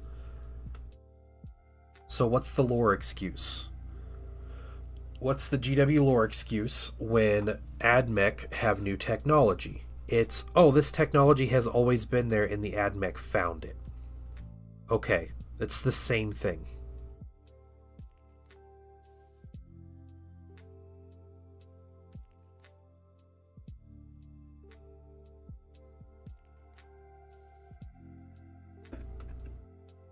Work coherently between all departments. Yeah, I agree with that. Yeah, exactly. Yeah, but it's, when you're...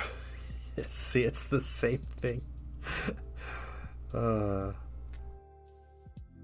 Why did they never mention this specific vehicle before? It's lore breaking. 40K is dead because AdMech have something new that's been around for a long time, but they never mentioned it before. Like... They want to sell minis.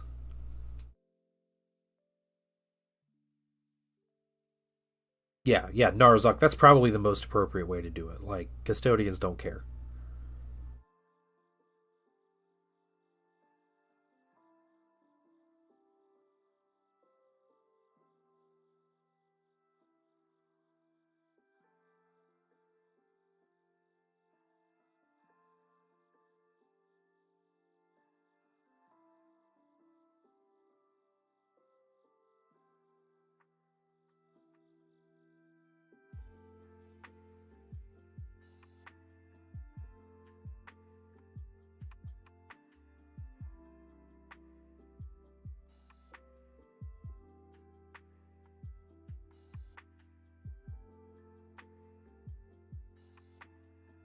What I think is amazing, honestly, about GW is how they managed to get less negative press over the AdMech stilt guy than they did about writing a blurb about a female custodian. That's incredible to me. I think that says a lot about the community because that mini is awful. It has to be one of the most embarrassing things they've ever released. People are like, yeah, whatever, the stilt guy. But girls in my Warhammer,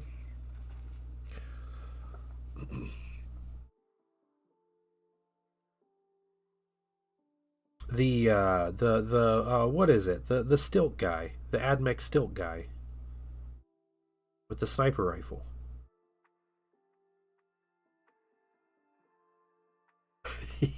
Yeah. It's so bad.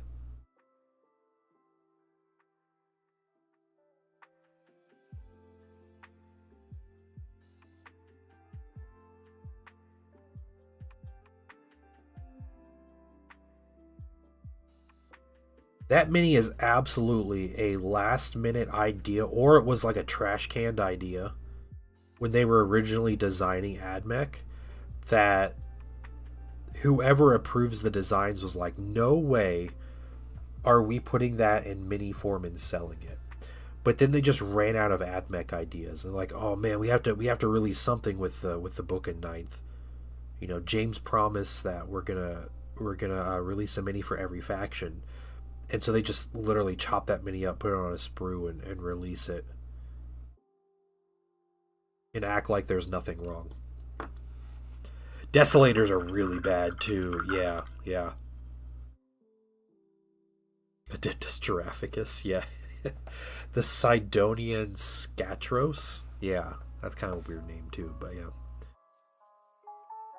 Yeah, Cartoony Da Vinci, yeah.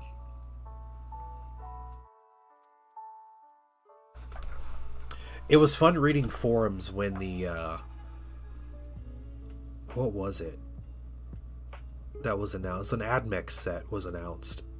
It may have just been the Thanatar, the first Thanatar, and people were like, or the second Thanatar maybe. People were like, well, I'm going to 30k. Like, they have all the good minis. Yeah. I bet they'll make Secutaria Hoplites and Peltas eventually in plastic. I bet that'll come eventually. A little bit of gold here.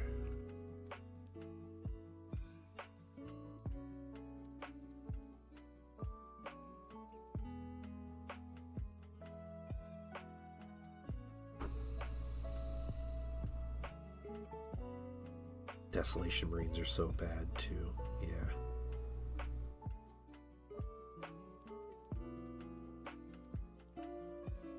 I would not buy those Marines if I were a professional 40k player who made my entire living winning 40k, and those were the best unit in the game. I wouldn't buy them. Look, Mall Ninja. Yeah, yeah, Frank. Yeah.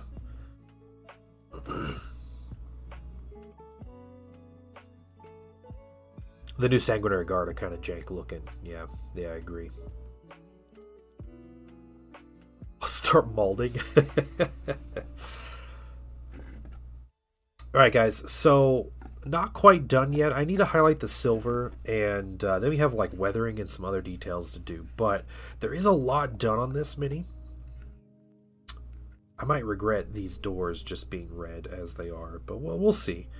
For the most part, though, this dude is done. I have some things to varnish, and yeah, we'll be painting tanks tomorrow again.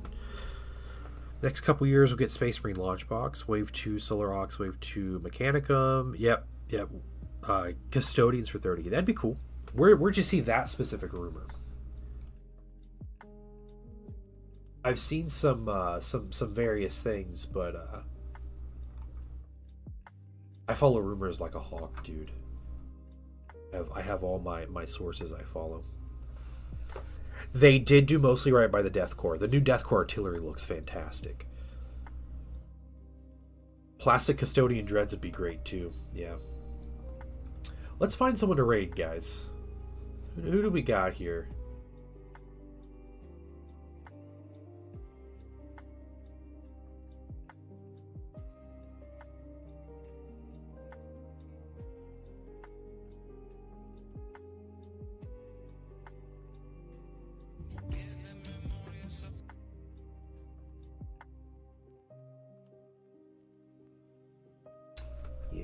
Yeah, we're gonna raid I need to. So rating's weird because I'm using a weird dashboard here. Okay, we're gonna raid out. Yeah, I'm the rumor guy. Yeah. This Reddit and YouTube, the concrete part of Space Marine launch. Yeah. I just imagine everything's gonna get plastic soon. Not soon, but eventually. Yeah, guys, you'll have a wonderful day. We're gonna go say hi to hi JD Hetzer. Bye JD Hetzer. We're gonna say hi to Cryo Cheese. So yeah, you guys have a great day. I will be on tomorrow at about 10 a.m. Eastern Daylight, and I'll be streaming to 1:32 around then. But we'll be painting more tanks. We'll finish the Scorpius. We'll do some other stuff. But you guys have a wonderful day, and I will see you all tomorrow. Bye, everybody.